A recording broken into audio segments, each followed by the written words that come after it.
Episode 216। मैं अब जा रहा हूँ, काम पर जा रहा हूँ। करण ने अभी भी नींद में डूबी उर्मिला को बाय कहा और जाने की तैयारी की। उर्मिला ने आंखें खोली, उन्हें मला और करण की तरफ देखा। तुमने कहा था कि तुम बस एक सिक्योरिटी गार्ड हो, फिर इतनी मेहनत क्यों करते हो? करण ने हंसते हुए कहा, अस्थायी नौकरी हो फिर भी दिन भर मेहनत करनी पड़ती है। उर्मिला ने हाथ हिलाया, जाओ जाओ, परेशान मत करो, मैं बाद में तुमसे मिलने आऊंगी। ठीक है। करण बड़े आराम से कमरे से निकल गया। हालांकि उर्मिला अभी भी कमजोर थी और उसमें ताकत नहीं थी, लेकिन वह अचानक पूरी तरह जाग गई और उसमें नींद का नामोनिशान नहीं था। क्या वह कल रात की बात को वन नाइट स्टैंड समझता है? सपने में भी नहीं। कल रात की उस अनंत पागलपन भरी रात को याद करके उर्मिला का मूड थोड़ा अजीब हो गया। आखिरकार एक ऐसा शख्स जो पूरी रात उसके साथ इतना पागलपन कर चुका था, उसका उसके प्रति कुछ खास तो होगा ही, खासकर क्योंकि करण इतना आकर्षक शख्स था। वरना भले ही करण कामयाब हो गया होता, उर्मिला अपने बॉडीगार्ड को बुलाकर उसे नींद में ही मार डालती और हमेशा के लिए गायब करवा देती।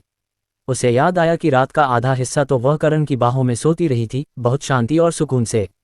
ये सोचते हुए उर्मिला को गुस्सा आने लगा। ये लड़का शादीशुदा है, इसकी एक बीवी है, क्या अब वह उसकी रखेल बन गई है?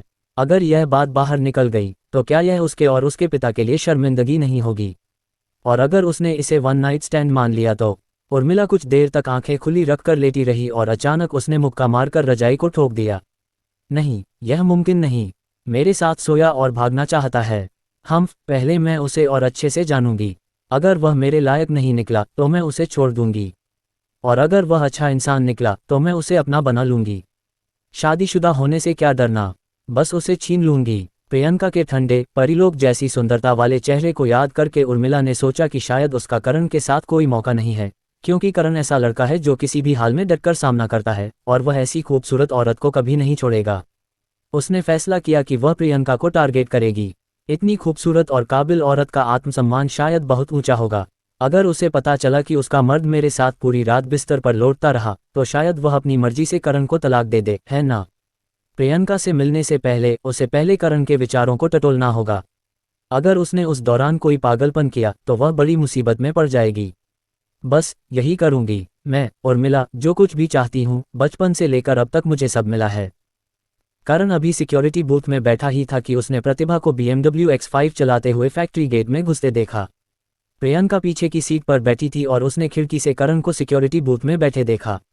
उसने अनजाने में राहत की सांस ली। वह काम पर आ गया।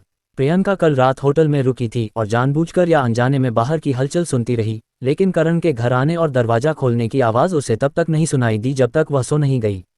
शायद साउंड प्रूफिंग अच्छी थी और उसे सुनाई नहीं दिया, या फिर वह देर से लौटा। अगर उसने उस खूबसूरत औरत के साथ कुछ किया होता तो शायद वह सुबह इतनी जल्दी काम पर नहीं आता। कार सेंट्री बूथ के पास से गुजरी और प्रियंका ने खुद को चुपके से कोसा।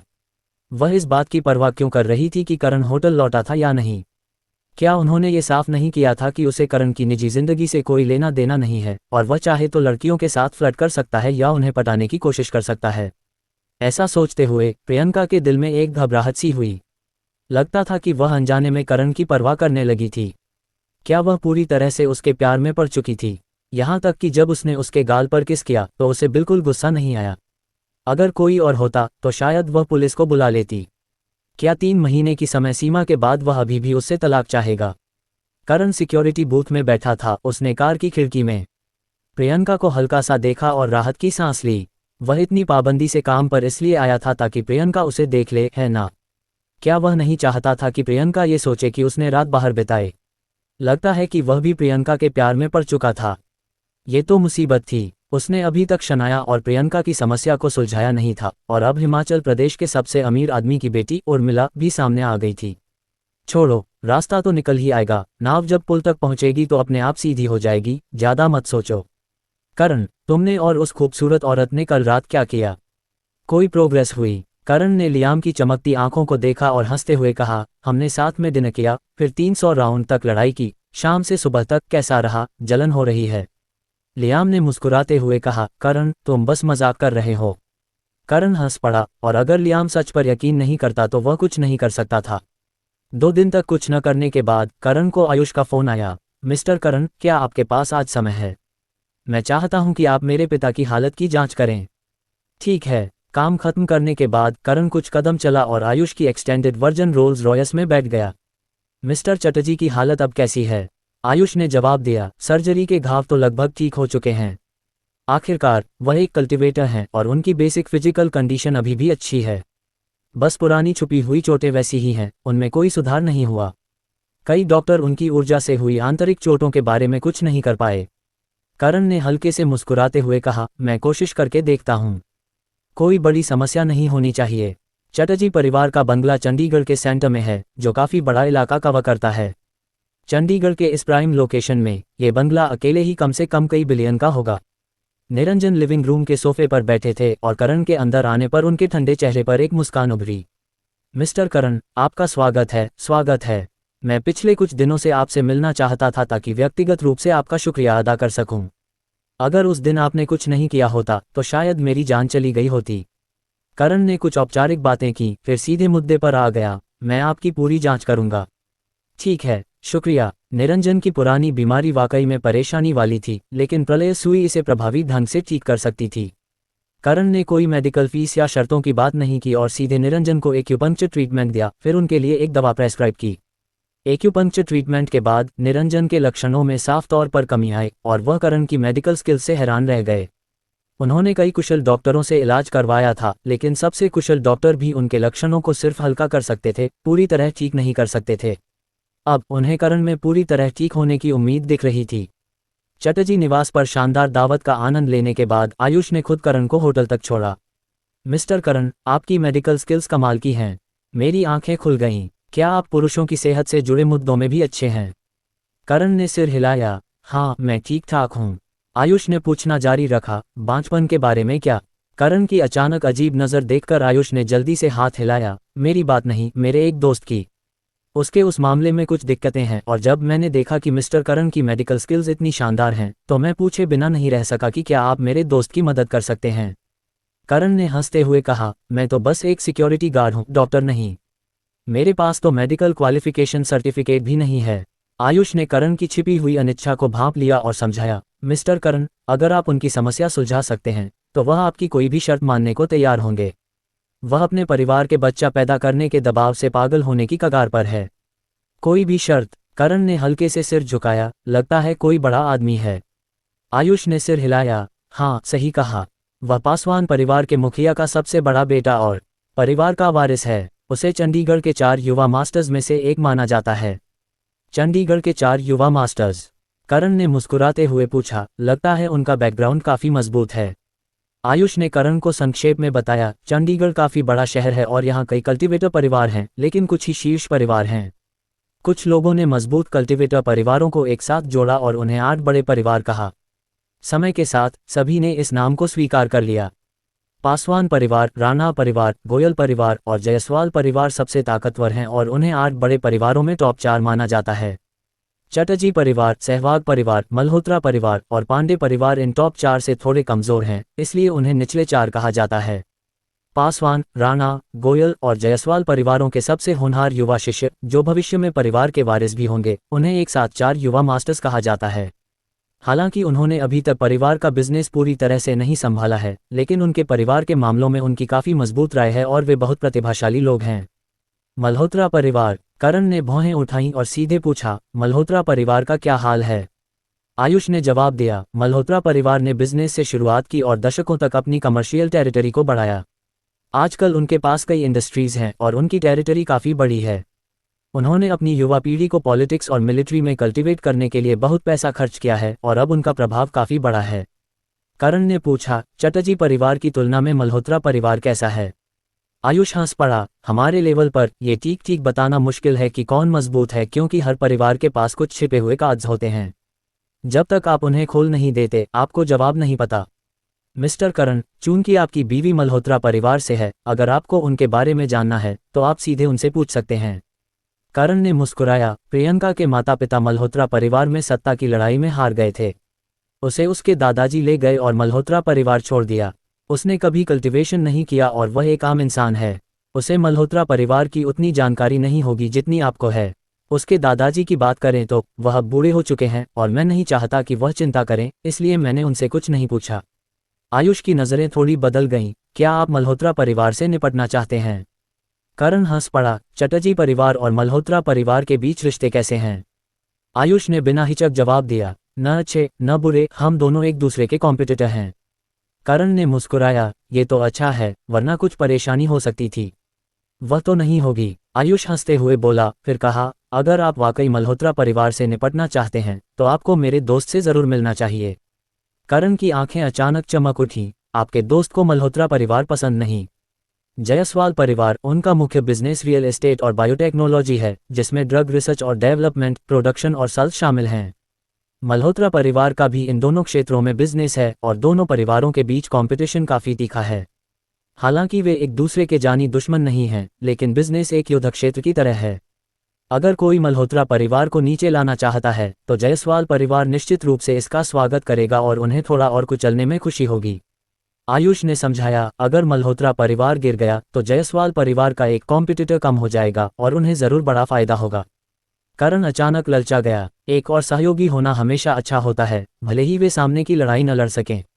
हमारे मार्गदर्शन और हौसला बढ़ाने के साथ वे छिपकर वार कर सकते हैं और आखिर में मल्होत्रा परिवार को अंतिम प्रहार दे सकते हैं, जो कि बहुत अच्छा है।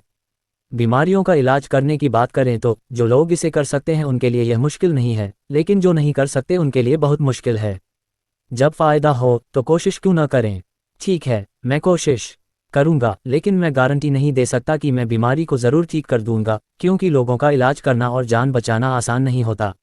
आयुष ने मुस्कुराया, बिल्कुल, चूंकि आप राजी हैं तो क्या मैं इंतजाम करूं? हाँ, कर दो। करण होटल लौटा और नहाने के बाद प्रियंका फिर से अपने रोब में आ गई, जैसा कि उसका रोज का रूटीन था। वह अब करण के साथ सोने से पहले बातचीत करने की आदी हो चुकी थी, फैक्ट्री के मामलों के बारे में बात करती थी और करण की राय सुनती थी, जैसे कि यह उनके बीच एक अनकही समझ बन गई थी। आज तुम कहाँ सोशल एक्टिविटीज़ में बिजी थे? मुझे लगता है तुम मुझसे भी ज्यादा बिजी हो। करण ने हंसते हुए कहा, मैं आज चटर्जी परिवार के पास गया था, निरंजन की बीमारी का इलाज करने, कुछ कनेक्शन बनाने, शायद बाद में काम आए। प्रियंका ने धीरे से कहा, मल्होत्रा परिवार से निपटने के लिए? करण हंस पड़ा, हाँ सही कहा, आज मुझे चंडीगढ़ के परिवारों की स्ट्रक्चर के बारे में पता चला। पासवान, राणा, गोयल, जायसवाल, चटर्जी, सहवाग, मल्होत्रा और पांडे, ये 8 बड़े परिवार। मल्होत्रा और चटर्जी परिवार भी इनमें शामिल हैं। मल्होत्रा परिवार को पूरी तरह खत्म करना आसान नहीं होगा। प्रियंका ने माफ़ी मांगते हुए कहा, मैंने कभी कल्टीवेशन नहीं किया और कोई मुझसे कल्टीवेटर्स के बारे में बात नहीं करता। मुझे नहीं पता कि मल्होत्रा परिवार में कितने एक्सपर्ट कल्टीवेटर्स हैं। करण हंस पड़ा, किसी शख्स या परिवार को सबसे अच्छे से शायद वह खुद नहीं, बल्कि उनके दुश्मन जानते हैं। कोई न कोई तो जानता ही होगा, चिंता मत करो। प्रियंका ने हिचकते हुए पूछा, वह खूबसूरत औरत जो कुछ दिन पहले तुमसे मिलने आई थी, वह? करण का चेहरा वही रहा, मैं उससे एक बार में ड्रिंक करने गया तो संयोग से मिला था। वह चंडीगढ़ के सबसे अमीर आदमी की बेटी है, मिस गोयल परिवार उर्मिला। प्रियंका हैरान हुई और उसकी आंखें बड़ी हो गईं, क्या तुम गोयल परिवार के साथ गठजोड़ करने की योजना बना रहे हो? करण, जो कि मोटी चमड़ी वाला था, उसे यह स्वीकार करने में शर्मिंदगी हुई, नहीं, ये बस एक संयोग था। वह उस दिन था जब हमारा वह छोटा सा हादसा हुआ था। मैं उसके बाद बार में ड्रिंक करने गया था और वह मेरे पास बैठी थी। छोटा सा हादसा? प्रियंका चौंकी और फिर शांत हो गई, उसके चेहरे पर हल्की सी बेचैनी दिखी। उस समय करण ने उसे किस किया था और वह घबराकर भाग गई थी। करण बाद में बार में गया था। प्रियंका के दिल में थोड़ा कसला सा एहसास हुआ, क्या तुम बार में लड़कियां पटाने गए थे? करण ने सिर हिलाया, नहीं, मैंने बस एक बूथ लिया, ड्रिंक किया और कुछ गेम्स खेलकर अपनी एनर्जी खर्च की। वह मेरे पीछे वाले बूथ में अकेली बैठी थी, अपने बॉडीगार्ड के साथ। उसने मुझे लगातार कई गेम्स हारते देखा, फिर उसने खुद बात शुरू की, मुझे ऑनलाइन गेम्स खेलने के लिए इनवाइट किया। हमने कुछ गेम्स खेले, थोड़ा ड्रिंक किया और फिर मैं वापस आ गया। प्रियंका ने राहत की सांस ली, फिर तुमने उसके बॉडीगार्ड के साथ लड़ाई क्यों की? ओह, मैं बस उत्सुक हूँ। अगर तुम बात नहीं करना चाहते तो मान लो मैंने कुछ नहीं पूछा। प्रियंका को यह सवाल पूछते हुए थोड़ी बेचैनी हुई। वह उसका असली पति तो है नहीं और वह उसकी जानकारी खोद रही है, यह क्या बात हुई? करण ने हंसते हुए कहा, ऐसी कोई बात नहीं जिसके बारे में नहीं पूछा जा सकता, हम तो बस चैट कर रहे हैं। उसने अपने बॉडीगार्ड से मुझसे मजाक करने को कहा और फिर हमने कुछ मूव्स का आदान प्रदान किया। फिर मैंने उसे सबक सिखाया। उस समय मुझे नहीं पता था कि वह मिस गोयल परिवार है। मैंने उसका नंबर नहीं लिया और मुझे लगा कि यह मामला वहीं खत्म हो गया। लेकिन फिर उसने मेरी टैक्सी का लाइसेंस प्लेट चेक किया, हमारे ठहरने वाले होटल का पता लगाया, मेरे काम की जगह ढूंढी और यहाँ तक कि हमारी शादी के रिश्ते के बारे में भी पता कर लिया। प्रियंका हैरान रह गई। वह इतनी बदला लेने वाली है कि उसने तुम्हारी इतनी जांच की। तुमने उसे आखिर कैसा सबक सिखाया? करण थोड़ा शर्मिंदा दिखा और हिचकते हुए बोला, बार के प्रवेश द्वार पर जब हम अलग होने वाले थे, उसने मुझसे मजाक किया, कहा कि अगर मैं कार में घुस सका तो वह रात मेरे साथ जाएगी, लेकिन उसने अपने बॉडीगार्ड को कार का दरवाजा ब्लॉक करने को कहा। जाहिर है कि वह मुझे बेइज्जत करना चाहती थी। मुझे गुस्सा आया तो मैंने उसके बॉडीगार्ड को गिरा दिया, कार में घुस गया, उसे हैरानी में देखकर उसे किस किया और थोड़ा छुआ भी, फिर मुड़कर भाग गया। एक पल के लिए प्रियंका को समझ नहीं आया कि क्या कहे। हैरानी की बात थी कि इस बार उसे जलन नहीं हुई, बल्कि उसे ये सब बहुत मज़ेदार लगा। जरा उस सीन की कल्पना करें, करण जैसे कोई फूल चोर अंदर घुसा, उसे किस किया, उसे पकड़ा और फिर मुड़कर भाग गया। बाकी लोग उसे पकड़ नहीं पाए, बस उसकी पीठ देखते रहे और गुस्सा हुए। तुम वाकई में बहुत हिम्मती हो, डर नहीं लगा कि वह पुलिस को बुलाकर तुम्हें गुंडे के रूप में गिरफ्तार करवा देगी? करण ने प्रियंका को देखा, उसकी आंखों में हल्की हैरानी थी। उसने पहले शुरुआत की थी। यह मेरी गलती नहीं थी, तुम गुस्सा नहीं हो? गुस्सा? प्रियंका ने हैरान होकर जवाब दिया, मुझे गुस्सा क्यों होना चाहिए? क्या हमने ये साफ नहीं किया था कि हम एक दूसरे की निजी जिंदगी में दखल नहीं देंगे? मिस गोयल इतनी खूबसूरत हैं और उनका बैकग्राउंड इतना अच्छा है। अगर वह तुम्हें पसंद आ गई तो यह एक खूबसूरत बात हो सकती है। करण ने प्रियंका की आंखों में देखा और कुछ नहीं बोला। शुरुआत में प्रियंका उसकी नज़रों का सामना कर पाए, लेकिन ज़्यादा देर तक नहीं टिक पाए। तुम मुझे ऐसे क्यों देख रहे हो? करण ने धीरे से कहा, मैंने तुम्हें किस किया था और तुम गुस्सा नहीं हुई? प्रियंका का चेहरा तुरंत लाल हो गया और उसने नज़रें नीचे कर लीं। अरे, वह तो बस गाल पर एक छुअन थी। पश्चिम में तो लोग गाल पर किस करने की रस्म निभाते हैं। शायद उसे लगा कि उसका तर्क कमज़ोर और गैर विश्वसनीय है। प्रियंका ने होंठ काटा और कहा, कम से कम हमारे पास शादी का सर्टिफिकेट है और हम इतने समय से साथ हैं। थोड़ा सा हादसा और गाल पर एक चुम्मा, इसमें गुस्सा होने की क्या बात है? करण ने आंखें झपकाईं, गुस्सा नहीं हुई। प्रियंका ने आत्मविश्वास से जवाब दिया, मैं वाकई में गुस्सा नहीं हूँ। करण ने पूछना जारी रखा, अगर मैं बाहर ड्रिंक करने गया और दूसरी औरतों को किस किया या उन्हें छुआ, तो भी तुम गुस्सा नहीं होगी? प्रियंका ने चिढ़कर जवाब दिया, मैंने कहा ना, मुझे गुस्सा नहीं होगा। तुम बार बार क्यों पूछ रहे हो? यहाँ तक कि अगर तुमने उसे किस किया, छुआ या उसके साथ सोया भी, तो ये तुम्हारी स्किल होगी। मुझे गुस्सा नहीं होगा। बस अब बकवास बंद करो, मैं सोने जा रही हूँ। उसका चेहरा लाल हो गया। प्रियंका मुड़ी और चली गई। उसका दिल घबराहट में डूबा हुआ था। वह ये पूछना भी भूल गई कि करण और उर्मिला की मुलाकात के बाद क्या हुआ। करण ने प्रियंका की पीठ को जाते हुए देखा और उसके चेहरे पर हल्की सी मुस्कान उभरी। वह ईमानदार इसलिए रहना चाहता था क्योंकि जैसा प्रियंका ने कहा, वे असल में पति पत्नी नहीं थे। करण को यह भी चिंता थी कि उर्मिला कोई चाल चल सकती है, इसलिए उसने पहले ही बता दिया था कि भावनात्मक रूप से तैयार रहें। आखिरकार वह प्रियंका की भावनाओं की परवाह करता था और करण देख सकता था कि भले ही वह कह रही थी कि उसे कोई फर्क नहीं पड़ता, लेकिन उसके दिल में कुछ तो चल रहा था। अगले दिन करण को रंजीत का फोन आया। उसने मल्होत्रा परिवार के कट्टर दुश्मनों पांडे परिवार, जो चंडीगढ़ के 8 बड़े परिवारों में निचले 4 में से एक है, से संपर्क किया था। पांडे परिवार? करण ने पूछा, क्या उनका मल्होत्रा परिवार के साथ बिजनेस में टकराव है? रंजीत ने समझाया, पांडे परिवार और मल्होत्रा परिवार का बिजनेस में कोई टकराव नहीं है, वे जानी दुश्मन हैं। इस दुश्मनी की जड़ मल्होत्रा परिवार द्वारा पांडे परिवार के एक महत्वपूर्ण व्यक्ति को मारने में है। फिर दोनों परिवारों ने एक दूसरे के खिलाफ लड़ाई लड़ी और अनगिनत लोग मारे गए। ये रंजिश खत्म नहीं हो सकी और भले ही कई दशक बीत चुके हों, उनकी दुश्मनी बरकरार है। पुरानी रंजिश का हल नहीं निकला और अब भी नई रंजिशें पैदा हो रही हैं। दोनों परिवार एक दूसरे को पूरी तरह खत्म करना चाहते हैं, लेकिन हाल के दशकों का माहौल और उनकी अपनी चिंताएं इस लड़ाई को हर 5 साल में होने वाले फैमिली डेथ ड्यूएल स्टेज तक सीमित रखती हैं। हालांकि अगर उन्हें अपने विरोधियों को खत्म करने का मौका मिला तो कोई भी परिवार हिचकिचाएगा नहीं। करण हंस पड़ा। अनसुलझी रंजिशें, खासकर खून की दुश्मनी, एकदम परफेक्ट थीं। ऐसा सहयोगी भरोसेमंद था। ये जायसवाल परिवार से कहीं ज्यादा भरोसेमंद था, जो सिर्फ बिजनेस का प्रतिद्वंद्वी था। क्या तुम आज दोपहर फ्री हो? मैंने एक जगह पर चाय पीने और बात करने का इंतजाम किया है। ठीक है, मुझे लोकेशन भेज दो, मैं सीधे वहां पहुंच जाऊंगा। करण ने प्रतिभा को फोन किया, मुझे आज दोपहर कहीं ड्रॉप कर दो। ठीक है। चूंकि वे सहयोग करने जा रहे थे, उन्हें अपनी ताकत दिखानी थी, वरना चंडीगढ़ के 8 बड़े परिवार जैसे स्थानीय अमीर परिवार तुम्हें नज़रअंदाज करेंगे और बराबरी का सहयोग तो दूर की बात है। करण और ली लिन्युवान ने छुट्टी ली, फिर प्रतिभा के साथ मीटिंग के लिए निकल गए। चाय की जगह एक शांत और सुंदर चायखाना था, जो एक छोटे से आंगन में था, जहां बहुत सारे बांस के पौधे थे जो एक शांतिपूर्ण माहौल बनाते थे। आंगन के अंदर रंजीत और पांडे परिवार के मुखिया हरिदास चाय पी रहे थे।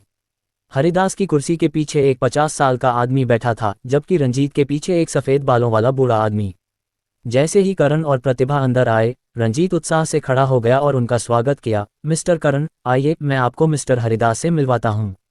हरिदास अपनी कुर्सी पर बैठा रहा और खड़ा नहीं हुआ। उसकी नज़र हल्के से करण पर पड़ी। सुना है तुम प्रलयनाथ के शिष्य हो। हरिदास का लहजा ठंडा था और उसमें अमीर परिवारों की खास अकड़ थी। ये देखकर करण ने औपचारिकताओं की परवाह नहीं की और सीधे बैठ गया। हाँ, सही कहा मिस्टर पांडे, क्या तुम्हें कोई शक है? हरिदास ने भौहें सिकुड़ी और पूछा, क्या तुम अपने मास्टर की तरफ से बोल सकते हो? करण की आंखें हल्की सी बदलीं और वह कुर्सी पर पीछे झुका, चेहरे पर हल्की मुस्कान लिए। मुझे नहीं पता कि एल्डर रंजीत ने तुम्हें इस मामले को कैसे समझाया, लेकिन मुझे लगता है कि तुमने कुछ गलत समझ लिया है। हरिदास ने ठंडी नजरों से करण को देखा। क्या? करण ने मुस्कुराया, मल्होत्रा परिवार से निपटने वाला मैं हूं और इसका मेरे मास्टर से कोई लेना देना नहीं है। वह इस मामले में शामिल नहीं होंगे। हरिदास की भौहें और सिकुड़ गईं और वह ठंडे लहजे में बोला, प्रलयनाथ का नाम वाकई में प्रभावशाली है, लेकिन पांडे परिवार के लिए वह बस एक मजबूत एक्सपर्ट हैं और कुछ नहीं। तुम अपने मास्टर का नाम लेते हो और उम्मीद करते हो कि पांडे परिवार तुम्हारे साथ काम करेगा। मुझे लगता है तुम कुछ ज्यादा ही सोच रहे हो। मिस्टर पांडे, ऐसा मत कहो। मिस्टर करण बहुत काबिल हैं। अगर तुम उनके साथ काम करोगे तो तुम्हें नुकसान नहीं होगा। रंजीत ने बीच में बोलकर माहौल को हल्का करने की कोशिश की। हरिदास ने सिर हिलाया। प्रेसिडेंट रंजीत, अगर यह कोई आम मामला होता तो मैं निश्चित रूप से तुम्हारा लिहाज करता, चाहे वह कामयाब हो या न हो। लेकिन मल्होत्रा परिवार हमारा जानी दुश्मन है। लड़ाई की बात हो तो यह जिंदगी और मौत का मामला है, जिसमें अनगिनत परिवारों की जानें दांव पर हैं। मैं इस जैसे युवा लड़के के साथ कैसे सहयोग कर सकता हूँ? ये तो मेरे पांडे परिवार के अनगिनत लोगों की जिंदगी को मजाक बनाने जैसा है। इस मामले में मैं तुम्हारा लिहाज नहीं कर सकता। रंजीत हरिदास के जवाब से निरुत्तर रह गया। करण की मदद करना चाहता था, लेकिन बोलने के लिए शब्द नहीं मिल रहे थे। करण ने मुस्कुराया। मिस्टर पांडे, वास्तव में तुमने एक और चीज गलत समझी है। हरिदास ने ठंडे लहजे में कहा, बताओ। करण ने हल्के से मुस्कुराया। मैंने एल्डर रंजीत से तुम्हें बुलाने को कहा था, मल्होत्रा परिवार से निपटने के लिए, सहयोग की बात करने के लिए नहीं, बल्कि तुम्हें मारने के लिए। करण के शब्द सुनते ही सभी के चेहरों का रंग बदल गया। हरिदास जोर से हंस पड़ा। मुझे मारने? बस तुम, एक युवा लड़के, डींग मारते वक्त अपनी जुबान काटने से नहीं डरते। करण ने उदासीनता से कहा। प्रतिभा, हरिदास को भागने से रोक दो। मैं पहले उसके साथ लाए गए एक्सपर्ट से निपटता हूँ। प्रतिभा ने ठंडे लहजे में जवाब दिया। वह भाग नहीं पाएगा। करण थोड़ा आगे झुका और अगले ही पल उसके पैरों और जमीन के बीच जोरदार घर्षण की आवाज हुई और वह भूत की तरह हरिदास के पीछे खड़े आदमी की ओर बढ़ा। वह आदमी ठंडी मुस्कान के साथ, उसकी आंखों में तिरस्कार भरे, उसने जोरदार मुक्का मारा। करण ने न तो चकमा दिया और न ही कोई फैंसी मूव्स किए, बस सीधे एक मुक्के से जवाब दिया। धम्मा! जोरदार धमाका हुआ और काले कपड़ों वाले उस आदमी की तिरस्कार भरी मुस्कान तुरंत जम गई। उसका शरीर उड़ता हुआ पीछे गया और आंगन में पानी के एक पत्थर के गमले से टकराया। सभी के चेहरों का रंग बदल गया, सिवाय प्रतिभा के, जो ठंडी और अडिग रही। हरिदास को अपनी आंखों पर यकीन नहीं हुआ। यह एक्सपर्ट, जिसका नाम मोतीलाल था, उनके परिवार के टॉप एक्सपर्ट्स में से एक था और उसकी ताकत भयानक थी। आत्मिक मंडल और गंग ऊर्जा बॉडी प्रोटेक्शन। सिर्फ इसलिए कि हरिदास परिवार का मुखिया था, जो परिवार की इज्जत और पतन का जिम्मेदार था, मोतीलाल उसका पर्सनल बॉडीगार्ड बन सका। लेकिन करण के एक मुक्के से वह उड़ गया। ये कैसे मुमकिन था? रंजीत की आंखें हैरानी से कांप रही थीं। उसने नहीं सोचा था कि स्थिति इतनी जल्दी बिगड़ जाएगी। बिना 3 वाक्य बोले ही क्या करण वाकई हरिदास को मारने की कोशिश कर रहा था? रंजीत को इस पर यकीन नहीं था। उसने अनजाने में सोचा कि हरिदास के अहंकारी शब्दों ने करण को चोट पहुंचाई थी, इसलिए करण ने अपनी खोई हुई इज्जत वापस पाने के लिए जोरदार जवाबी हमला किया। रंजीत के पीछे चाय पी रहे बूढ़े आदमी के चेहरे पर भी हैरानी का भाव उभरा। उसने नहीं सोचा था कि करण का मुक्का इतना जोरदार होगा। मोतीलाल मुश्किल से खड़ा हुआ, उसका चेहरा राख की तरह पीला था। उसने अभी करण को कम आंका था और अपनी पूरी ताकत का इस्तेमाल नहीं किया था, जिसके कारण उसे बड़ा नुकसान हुआ। कल्टीवेशन की दुनिया में एक एक्सपर्ट के रूप में वह एक सम्मानित व्यक्ति था, खासकर क्योंकि वह आत्मिक मंडल में था। एक 20 साल के लड़के से लड़ना अपने आप में बहुत बड़ी बेइज्जती थी। मोतीलाल ने फिर से हमला किया, इस बार अपनी पूरी ताकत लगाकर और क्रूरता से। पलक झपकते ही दोनों ने 10 से ज्यादा बार टक्कर ली। फिर मोतीलाल एक पल के लिए धीमा पड़ा और करण की जोरदार किक से फिर उड़ गया। धम्मा! इस बार मोतीलाल बगीचे में जा गिरा। सीमेंट से बनी फूलों की टेरेस ढह गई। करण ने एक कदम आगे बढ़ाया, हवा में उछला और जमीन पर पड़े मोतीलाल के सीने पर जोर से पैर मारा। मोतीलाल के मुंह से खून रिस रहा था और करण का पैर आता देख उसकी पलकें फड़फड़ाईं। उसने एक हथेली फूलों की टेरेस पर रखी और उसकी रिकॉइल का इस्तेमाल करके तेजी से हमले से बच गया। करण का पैर नीले ईंटों पर पड़ा जो तुरंत चूर चूर हो गए। हरिदास का चेहरा पीला पड़ गया। क्या ये लड़का वाकई उसे मारने आया था? अगर वह पैर पर गया होता तो मोतीलाल शायद मर गया होता। जमीन पर उतरने के बाद करण रुका नहीं, वह मुड़ा और अभी अभी खड़े हुए मोतीलाल की ओर बढ़ा, एक किक मारते हुए। हालांकि मोतीलाल ने अपनी बाहों को क्रॉस करके किक को ब्लॉक कर लिया, लेकिन उसे लगा जैसे उसकी बाहें टूटने वाली थीं। जबरदस्त ताकत ने उसे पीछे उड़ा दिया, उसके पैरों ने जमीन पर 2 साफ निशान छोड़ दिए। पफ्ट! मोतीलाल के मुंह से खून की एक धार निकली और उसने धीरे से कहा, हरिदास चलो। हरिदास जल्दी से मुड़ा और जाने लगा, लेकिन प्रतिभा पहले से ही उसका रास्ता रोक रही थी, उसकी ठंडी आंखें उसे घूर रही थीं। तुम कहीं नहीं जा रहे। हरिदास ने क्रूरता से मुस्कुराया, क्या तुम्हें लगता है मैं मिट्टी का बना हूं? मर जाओ। हरिदास आगे बढ़ा, प्रतिभा पर जोरदार मुक्का मारते हुए, जिससे तेज हवा चली। लेकिन प्रतिभा ने देखा तक नहीं, बिजली की तरह चकमा दिया और जवाब में एक चाबुक जैसी किक मारी। हरिदास को लगा जैसे उसे कार ने टक्कर मार दी हो, उसका शरीर सीधे पीछे उड़ गया, उसकी कुर्सी में टकराया जो तुरंत टूट गई। हरिदास ने प्रतिभा को आतंकित होकर देखा, तुम भी आत्मिक मंडल में हो? प्रतिभा ने ठंडी मुस्कान दी और जवाब नहीं दिया। हरिदास हैरान करण की ओर मुड़ा और चिल्लाया, करण, बात करते हैं। करण ने मोतीलाल पर हमला करना बंद किया, इसके बजाय आराम से एक कुर्सी खींची और उस पर बैठ गया, चेहरे पर हल्की मुस्कान लिए। अब तुम मुझसे बात करना चाहते हो? मैं सिर्फ खुद की तरफ से बोल रहा हूं, मेरे मास्टर की नहीं। हरिदास ने करण के मुस्कुराते चेहरे को देखा और उसके ताने भरे शब्द सुनकर उसे आखिरकार समझ आ गया। करण उसे मारने की कोशिश नहीं कर रहा था, वह बस अपनी ताकत दिखाने का बहाना ढूंढ रहा था, ये साबित करने के लिए कि उसे प्रलयनाथ के नाम पर निर्भर रहने की जरूरत नहीं थी और वह हरिदास के साथ बराबरी से सहयोग की बात करने का आत्मविश्वास रखता था। लगता है कि उन्होंने यह मार बिना किसी कारण खाई थी। 2 कल्टिवेटर्स आत्मिक मंडल में और दोनों इतने युवा, कौन बिना कारण इनसे पंगा लेना चाहेगा? पूरा पांडे परिवार में सिर्फ 2 कल्टिवेटर्स आत्मिक मंडल में थे और अब 2 इतनी आसानी से उसकी आंखों के सामने आ गए थे। हरिदास ने करण को गुस्से से घूरा, तुम बस अपनी ताकत दिखाना चाहते थे। करण ने उदासीनता से कहा, इससे बेहतर और सीधा तरीका क्या हो सकता है? हरिदास ने मोतीलाल की ओर इशारा किया, तुमने अभी बहुत जोर से मारा, अगर गलती से किसी की जान चली गई होती तो हमें आखिरी दम तक लड़ना पड़ता। करण ने मोतीलाल को देखा, जो उसके बगल में दांत पीसकर उसे घूर रहा था। अगर मैं इन कुछ मूव्स को भी नहीं झेल पाता तो इसका मतलब है कि पांडे परिवार के कल्टिवेटर्स की ताकत बस औसत है और उनके साथ सहयोग करने लायक नहीं है। वैसे भी मैं अपनी सीमा जानता हूं। वे मरेंगे नहीं, ज्यादा से ज्यादा 1 आध साल बिस्तर पर लेटना पड़ेगा। हरिदास ने दांत पीसे, तुम्हें डर नहीं कि हम तुम्हारे खिलाफ हो जाएंगे? करण ने शांति से कहा, तुमने पहले मुझे उकसाया था तो जाहिर है कि तुम्हें इसकी कीमत चुकानी होगी। वैसे भी अगर तुम मेरे खिलाफ हो भी गए तो क्या तुम्हें लगता है कि मैं डर जाऊंगा? हरिदास ने करण को गुस्से से घूरा, लेकिन करण को कोई परवाह नहीं थी। वह हंसते हुए रंजीत से, जो बगल में हैरान और स्तब्ध खड़ा था, बोला, कोई बात नहीं, हम जैसे कल्टिवेटर्स ज्यादा सीधे सीधे बात करते हैं।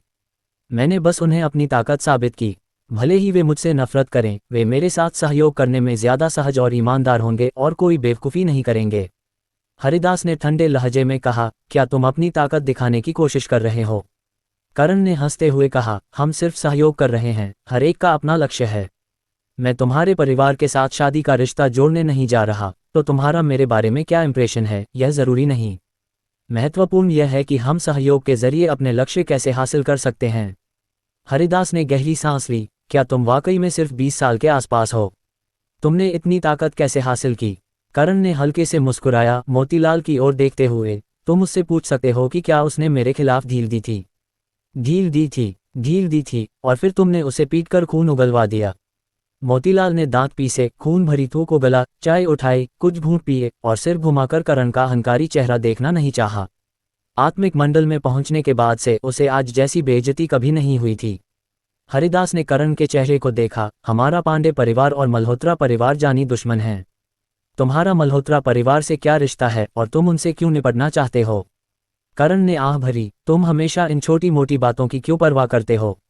एक परिवार के मुखिया के तौर पर क्या तुम थोड़ा ज्यादा सीधा और कुशल नहीं हो सकते?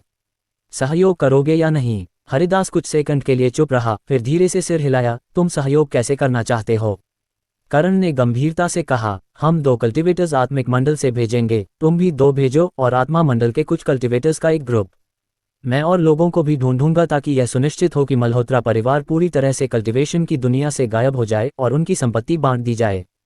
हरिदास की आंखें चमक उठीं, वह स्पष्ट रूप से ललचाया हुआ था। 4 कल्टीवेटर्स आत्मिक मंडल से शायद काफ़ी नहीं होंगे। कहा जाता है कि मल्होत्रा परिवार के पास 3 हैं और यह सिर्फ पक्की जानकारी है। अगर अनिश्चित हो तो शायद और भी हों। करण ने सिर हिलाया। हाँ, चूंकि हम कार्रवाई करने जा रहे हैं, हमें ये सुनिश्चित करना होगा कि कोई भी बच ना पाए। मैं मदद ढूंढूंगा और अब तुम्हें बस ये तय करना है कि तुम हिस्सा लोगे या नहीं। हरिदास ने गंभीरता से कहा, अगर तुम पर्याप्त ताकतवर लोगों को ढूंढ सकते हो ताकि मल्होत्रा परिवार का पूरी तरह खात्मा हो जाए, तो पांडे परिवार शामिल होगा।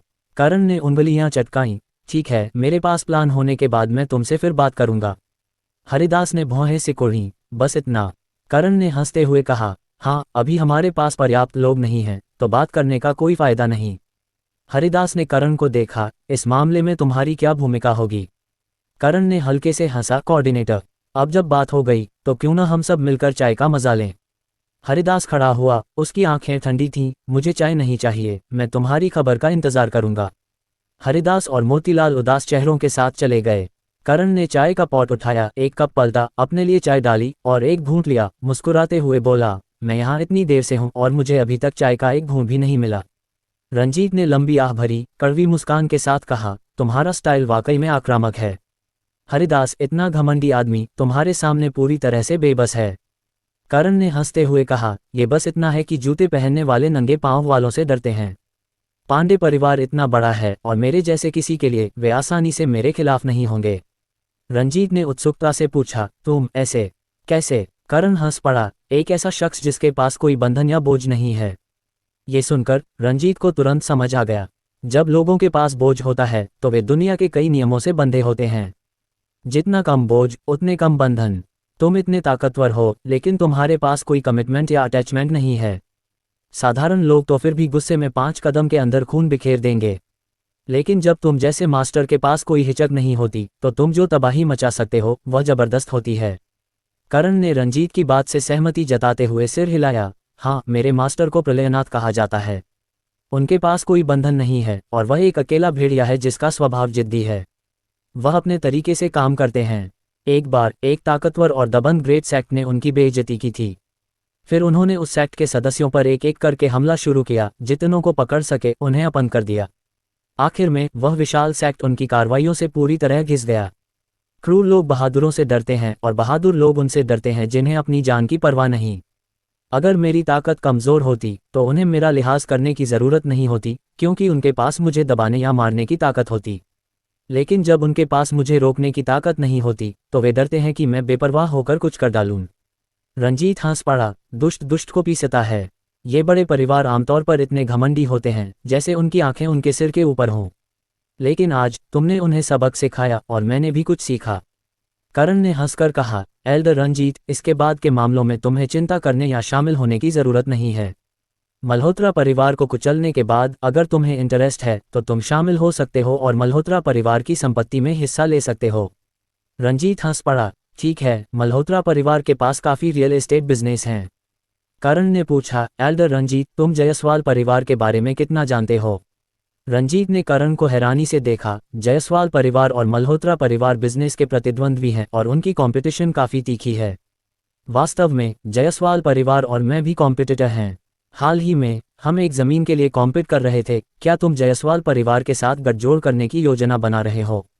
करण हैरान हुआ, जायसवाल परिवार तुम्हारा भी कॉम्पिटिटर है? रंजीत ने समझाया, शुरुआत में मल्होत्रा परिवार की हिस्सेदारी वाली एक कंपनी मेरे साथ उस ज़मीन के लिए कॉम्पीट कर रही थी। यही कारण था कि तनिष्क ने कहा था कि वह मुझे वह ज़मीन दिलाने में मदद करेगा और बदले में शिमला कमर्शियल डिस्ट्रिक्ट में सहयोग और डेवलपमेंट कोटा देगा।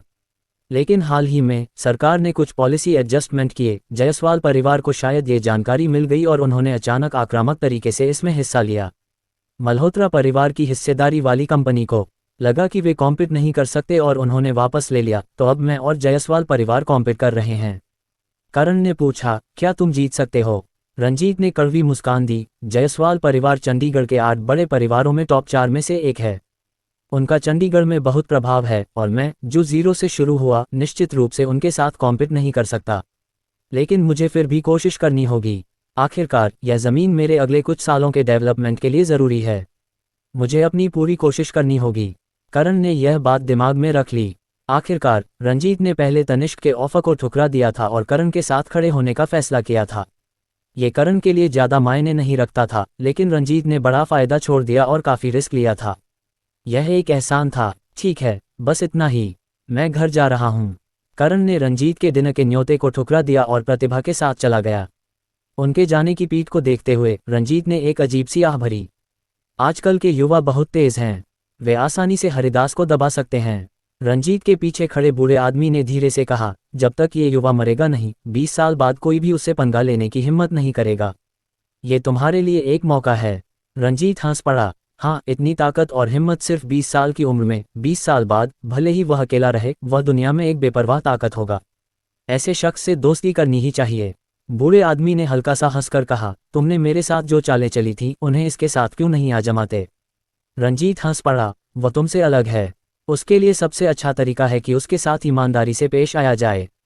जब तक मैं उसकी मदद कर सकता हूं, मैं अपनी पूरी कोशिश करूंगा। जब वह ड्रैगन की तरह उड़ान भरेगा, वह मुझे नहीं भूलेगा। दोस्त बनना ही काफ़ी है। उसके लिए तुम्हारी तरह 20 साल तक मेरी रक्षा करना मुमकिन नहीं है। थोड़ा रुककर रंजीत ने उत्सुकता से पूछा, अगर करण उस स्थिति में मुझे मारना चाहता, तो क्या तुम मुझे बचा सकते थे? बूढ़े आदमी ने सिर हिलाया। अगर सिर्फ वह होता तो मैं शायद उसे बिना सरप्राइज अटैक के रोक सकता था और तुम्हें भागने देता। लेकिन वे दो थे, अगर वे तुम्हें मारना चाहते तो तुम जरूर मर जाते। रंजीत ने बूढ़े आदमी को देखा। तुम उसे रोक सकते थे? बूढ़े आदमी ने ठंडे लहजे में हंसकर कहा, उसका चेहरा थोड़ा उदास था। मैं उसे हरा नहीं सकता। सबसे अच्छा नतीजा ड्रॉ हो सकता था। करण ऑफिस से निकला, कंपनी छोड़ी और चौराहे पर वो जानी पहचानी बेंटले खड़ी दिखी। उर्मिला खिड़की पर टेक लगाए फैक्ट्री के गेट की तरफ मुस्कुराते हुए देख रही थी। करण ने अनदेखा करने की कोशिश की, सिर झुकाकर सिगरेट निकाली, एक जलाई और भीड़ में घुल-मिल कर साइड की ओर चल दिया। थोड़ा आगे बढ़ने के बाद करण ने राहत की सांस ली। हाँ, उसने मुझे नहीं देखा। करण ने जल्दी से फ़ोन निकाला और बंद कर दिया। अब जाकर उसे चैन पड़ा। बेरहम इंसान न सिर्फ मुझे देखकर अनजान बन रहा है, बल्कि फ़ोन भी बंद कर दिया। अचानक पीछे से एक कड़क औरत की आवाज़ आई, जिसने करण को रुकने पर मजबूर कर दिया। वो मुंह बनाते हुए बेमन से पलटा। बेंटले चुपके से सड़क पर उसके पीछे सरक रही थी और उर्मिला खिड़की से हंसते हुए उसे देख रही थी। आसपास के फैक्ट्री वर्कर्स, जो अभी अभी छुट्टी करके निकले थे, सब करण की तरफ देखने लगे। हर किसी की आंखों में अलग अलग भाव थे। जब छुपने का कोई रास्ता नहीं बचा तो करण ने हार मान ली। वो बेंटले के पास गया, दरवाज़ा खोला और बोला, चल बैठ। उर्मिला प्यारी सी मुस्कान के साथ साइड में सरक गई। करण अंदर बैठा और दरवाज़ा खिड़की एक साथ बंद कर दी। तुम्हारे पास दिन भर और कोई काम नहीं होता क्या? उर्मिला ने नाक से कुड़ी। अरे, अभी तो छुट्टी का टाइम है ना। वैसे भी मैं तो अमीर बाप की बेटी हूँ, मेरे लिए फुल टाइम मस्ती करना नॉर्मल है। थोड़ा रुककर उर्मिला ने मुस्कुराते हुए कहा, लगता है तुम्हें अपने सहकर्मियों के सामने दिखना पसंद नहीं। हाँ, कहीं तुम्हारी बीवी को पता चल गया तो? करण ने जवाब नहीं दिया, बल्कि सीधे पूछा, आज तुम्हारा क्या शैतानी प्लान है मुझे तंग करने का? उर्मिला ने सिर हिलाया। बस तुम्हारे साथ डिनर करना चाहती हूँ और फिर कहीं घूमने चलें। हमारे रिश्ते को देखते हुए अब तुम्हें छेड़ने में मज़ा नहीं आता। करण ने उसे घूरा और हंसा। कैसा रिश्ता? उर्मिला ने करण को घूरा और फटकारा। बदमाश, सोने की हिम्मत तो की, लेकिन मानने की हिम्मत नहीं। करण हंसा। मान लिया, बस पूछ रहा हूं कि हमारा रिश्ता क्या है। उर्मिला ने एक हाथ से ठुड्डी टेकी और करण के चेहरे को देखते हुए कहा, सचमुच हमारा रिश्ता क्या है? प्रेमी तो बिल्कुल नहीं, आशिक माशूक भी नहीं लगता, बेड पार्टनर। करण ने हाथ फैलाए। देखो, तुम खुद भी तो नहीं बता पा रही। उर्मिला हंसी। तुम्हारा अपनी बीवी के साथ रिश्ता कुछ खास नहीं है ना? करण ने पूछा। तुम्हें ऐसा क्यों लगता है? उर्मिला ने हल्के से हंसा। अगर रिश्ता अच्छा होता तो एक खूबसूरत लड़की के साथ पूरी रात गायब रहने वाला पति शक के घेरे में आ जाता, खासकर जब तुम आधी रात को जा सकते थे लेकिन रुके रहे। बताओ, इसके अलावा और कोई वजह हो सकती है? करण ने छोटा सा जवाब दिया। पैर कमजोर थे। उर्मिला एक पल को रुकी, फिर हंसी। मैंने तुम्हें इतना क्यों नहीं थका दिया कि मर ही जाते? मर जाते तो सब सॉल्व हो जाता। करण मुस्कुराया और उर्मिला से बहस नहीं की। तुम मुझे छुट्टी के बाद इंतजार करने आई, कुछ तो प्लान होगा। या तो तुम मुझसे बदला लेना चाहती हो या फिर तुम्हें मैं पसंद आ गया। लेकिन तुम चंडीगढ़ के सबसे अमीर आदमी की बेटी हो और मैं एक शादीशुदा मर्द। क्या ये सब इसके लायक है? उर्मिला ने हल्के से हंसा। तो तुम इतना सोचने के बाद ये समझे कि मैं बदला लेने आई हूँ? करण ने सिर हिलाया। हाँ, यही सोचा। उर्मिला ने 3 उंगलियां उठाईं। मैं, उर्मिला, कसम खाती हूँ कि तुमसे मिलने का मेरा कोई बदले का इरादा नहीं है। अगर मैं झूठ बोल रही हूँ तो मेरा कप साइज 2 नंबर छोटा हो जाए। करण की आंखें फटी की फटी रह गईं, ऐसी कसम भी खा सकते हैं? उर्मिला ने हाथ नीचे किया और मुस्कुराई, अब तो यकीन हुआ ना? करण की नज़र अनजाने में उर्मिला के सामने की ओर चली गई और वो बड़बड़ाया, हाँ यकीन हो गया। आखिर औरतें इस चीज़ को लेकर इतनी सजग होती हैं। ये कसम तो सचमुच खतरनाक है, लेकिन अगर 2 साइज कम हो गया तो जल्दी ही कुछ बचेगा नहीं ना? उर्मिला जरा भी शर्माई नहीं, बल्कि गर्व से सीना तानकर बोली, मेरी बुनियाद मजबूत है, 2 साइज कम हो भी गया तो भी एवरेज रहूंगी। करण ने बात वापस लाया, मुझे कहाँ ले जाना चाहती हो घूमने? उर्मिला मुस्कुराई, रेसिंग कभी खेला है? करण ने पूछा, ट्रैक पर या हाईवे पर? उर्मिला हंसी, रेसिंग ट्रैक चंडीगढ़ में एक है, लेकिन वो बिल्कुल मज़ा नहीं देता, बोरिंग है। हम पहाड़ी रास्तों पर खेलेंगे। करण हंसा, पहाड़ी रास्ते जहां गाड़ी और इंसान दोनों तबाह हो सकते हैं? तुम अमीर लोग डरते नहीं हो क्या? उर्मिला ने समझाया, हमें रोमांच पसंद है, लेकिन इसका मतलब ये नहीं कि हम जान जोखिम में डालेंगे। कुछ लोग जो सचमुच रोमांच पसंद करते हैं वो अलग बात है, लेकिन ज़्यादातर बस मज़े के लिए हिस्सा लेते हैं। अगर कोई रेस करना भी चाहे तो प्रोफेशनल रेसर हायर करते हैं। आखिर ये सिर्फ रोमांच की बात नहीं, इसमें टैलेंट भी चाहिए। पैसे से सब कुछ नहीं होता। करण ने समझते हुए सिर हिलाया, ये बात ठीक है। अमीरों का स्टैंडर्ड गेम प्ले, जब रेसिंग है तो सट्टेबाजी का सिस्टम भी होगा ना? उर्मिला हंसी, हाँ बिल्कुल। तो इंटरेस्ट है? करण ने सिर हिलाया, मुझे अपनी किस्मत दूसरों के हाथ में देना पसंद नहीं, चाहे वो किस्मत ही क्यों ना हो। उर्मिला की आंखें चमकी, वाह ये लाइन तो कमाल है। करण हंसा, ये तुम्हारे लिए है, कॉपीराइट का चार्ज नहीं लूंगा। उर्मिला ने नाक से कुड़ी, तुम चाहो भी तो चार्ज नहीं कर सकते। करण ने हंसते हुए पूछा, ये रेस कौन ऑर्गेनाइज कर रहा है? लगता है बड़ा इवेंट है। उर्मिला ने जवाब दिया, निखिल। उसे रेसिंग बहुत पसंद है और वो इसमें बहुत अच्छा है। उसके पास प्रोफेशनल रेसर का लाइसेंस भी है, लेकिन उसे स्ट्रीट रेसिंग ज़्यादा पसंद है और इस ट्रैक पर उसका रिकॉर्ड अभी तक कोई नहीं तोड़ पाया। करण ने भौहें उठाईं, थोड़ा हैरान, निखिल जायसवाल फैमिली से? हाँ, जायसवाल फैमिली, जो रियल एस्टेट और बायोटेक्नोलॉजी में है। उर्मिला ने समझाया, तुमने चंडीगढ़ की 8 बड़ी फैमिलीज के बारे में सुना है? करण हंसा, पासवान, राणा, गोयल, जायसवाल, चटर्जी, सहवाग, मल्होत्रा और पांडे। वो जायसवाल फैमिली से है, जो टॉप 4 में है। उर्मिला ने सिर हिलाया, हाँ वो जायसवाल फैमिली के हेड का बेटा है, 33 साल का, और जायसवाल फैमिली का अगला वारिस। करण की आंखें और चौड़ी हो गईं, क्या इत्तेफाक है। क्या आयुष ने उसका जिक्र नहीं किया था? चंडीगढ़ के 4 युवराज। उर्मिला हैरान दिखी, तुमने चंडीगढ़ के 4 युवराज का टाइटल सुना है? करण ने सिर हिलाया, एक दोस्त ने जिक्र किया था। वैसे बाकी 3 कौन हैं? उर्मिला मुस्कुराई, जिन्हें युवराज कहते हैं वो फैमिलीज के वारिस होते हैं। पुराने ज़माने में कहें तो फैमिली के युवा मालिक। निखिल जायसवाल के अलावा पासवान फैमिली से तेजस, राणा फैमिली से ललित और हमारी गोयल फैमिली से अगस्त्य। अगस्त्य मेरा बड़ा भाई है। करण ने पूछा, तुम्हारे कितने भाई बहन हैं? उर्मिला मुस्कुराई, 3। मेरा बड़ा भाई सबसे बड़ा है, मैं दूसरी और मुझसे छोटा एक भाई है। करण ने हंसते हुए कहा, चंडीगढ़ के 4 युवराज सुनने में तो बड़ा दबंग लगता है। उर्मिला मुस्कुराई, ये बस एक निकनेम है जो लोगों ने दिया है। मुख्य वजह यह है कि ये लोग अपनी फैमिलीज के कन्फर्म वारिस हैं, जिन्होंने फैमिली के कई बिजनेस संभाल लिए हैं और फैमिली में उनकी अच्छी खासी राय चलती है। इसलिए अपने हमउम्र लोगों में वो अलग दिखते हैं और उनकी एनर्जी जबरदस्त है। करण ने निखिल के उस शर्मनाक राज के बारे में सोचा और मन ही मन मुस्कुराया, क्या ट्विस्ट है। आयुष ने मुझे निखिल से मिलवाया नहीं, लेकिन अब उर्मिला के जरिए उससे मिलने वाला हूँ। करण को लगा कि उर्मिला उसे किसी रेस्तरां ले जाएगी, लेकिन उसने एक सांस में शहर से बाहर गाड़ी भगाई, मेन रोड से हटकर एक साइड रास्ता लिया और आखिरकार हाईवे के पास एक बड़े फार्म हाउस कॉम्प्लेक्स में गाड़ी खड़ी की। यहाँ खाना खाएंगे? उर्मिला मुस्कुराई, हाँ, ये जगह निखिल ने खास इस रेसिंग ट्रैक के लिए खोली है। जो भी यहाँ खेलने आता है वो गाड़ी पार्क कर सकता है, ड्रिंक कर सकता है, सट्टा लगा सकता है और मस्ती कर सकता है। करण ने हैरानी से बाहर की चौड़ी, फैंस से घिरी 2 लेन वाली सड़क को देखा, क्या वो इस सड़क को अपनी प्राइवेट प्रॉपर्टी मानता है? उर्मिला मुस्कुराई, शक मत करो, ये सड़क उसी की है। करण ने उत्सुकता से पूछा, पब्लिक सड़क प्राइवेट कैसे हो सकती है? उर्मिला ने समझाया, ये सड़क 2 पब्लिक रोड्स को जोड़ती है और उनके बीच लिंक का काम करती है। पहले ये सड़क थी ही नहीं और इसका कोई प्लान भी नहीं था। निखिल ने अपनी जेब से पैसे लगाए, लोगों को हायर किया और इसको बनवाया। हालांकि वो इसका मालिकाना हक नहीं लेता, वो सिर्फ रेसिंग के लिए इसे अस्थायी रूप से बंद करता है। बाकी समय ये पब्लिक के लिए खुली रहती है और इसका मेंटेनेंस खर्च भी वही उठाता है। करण हैरान था, अमीर लोग जिस तरह मज़े करते हैं वो सचमुच अलग है। रेसिंग के लिए इतना पैसा खर्च करके अपना ट्रैक बनवा लिया, सच्चा सेठ। उर्मिला मुस्कुराई, वो घाटे में नहीं रहेगा। उसने सड़क बनवाई, इस जगह पर जुआ चलता है, उसमें उसकी हिस्सेदारी है और खिलाड़ियों के खर्चे से भी कमाई होती है। यहाँ लोग जो सट्टा लगाते हैं वो छोटा मोटा नहीं होता। उर्मिला ने गाड़ी पार्क की और दोनों रेस्तरां की ओर बढ़े। इस वक्त रेस्तरां में पहले से ही काफ़ी मेहमान थे।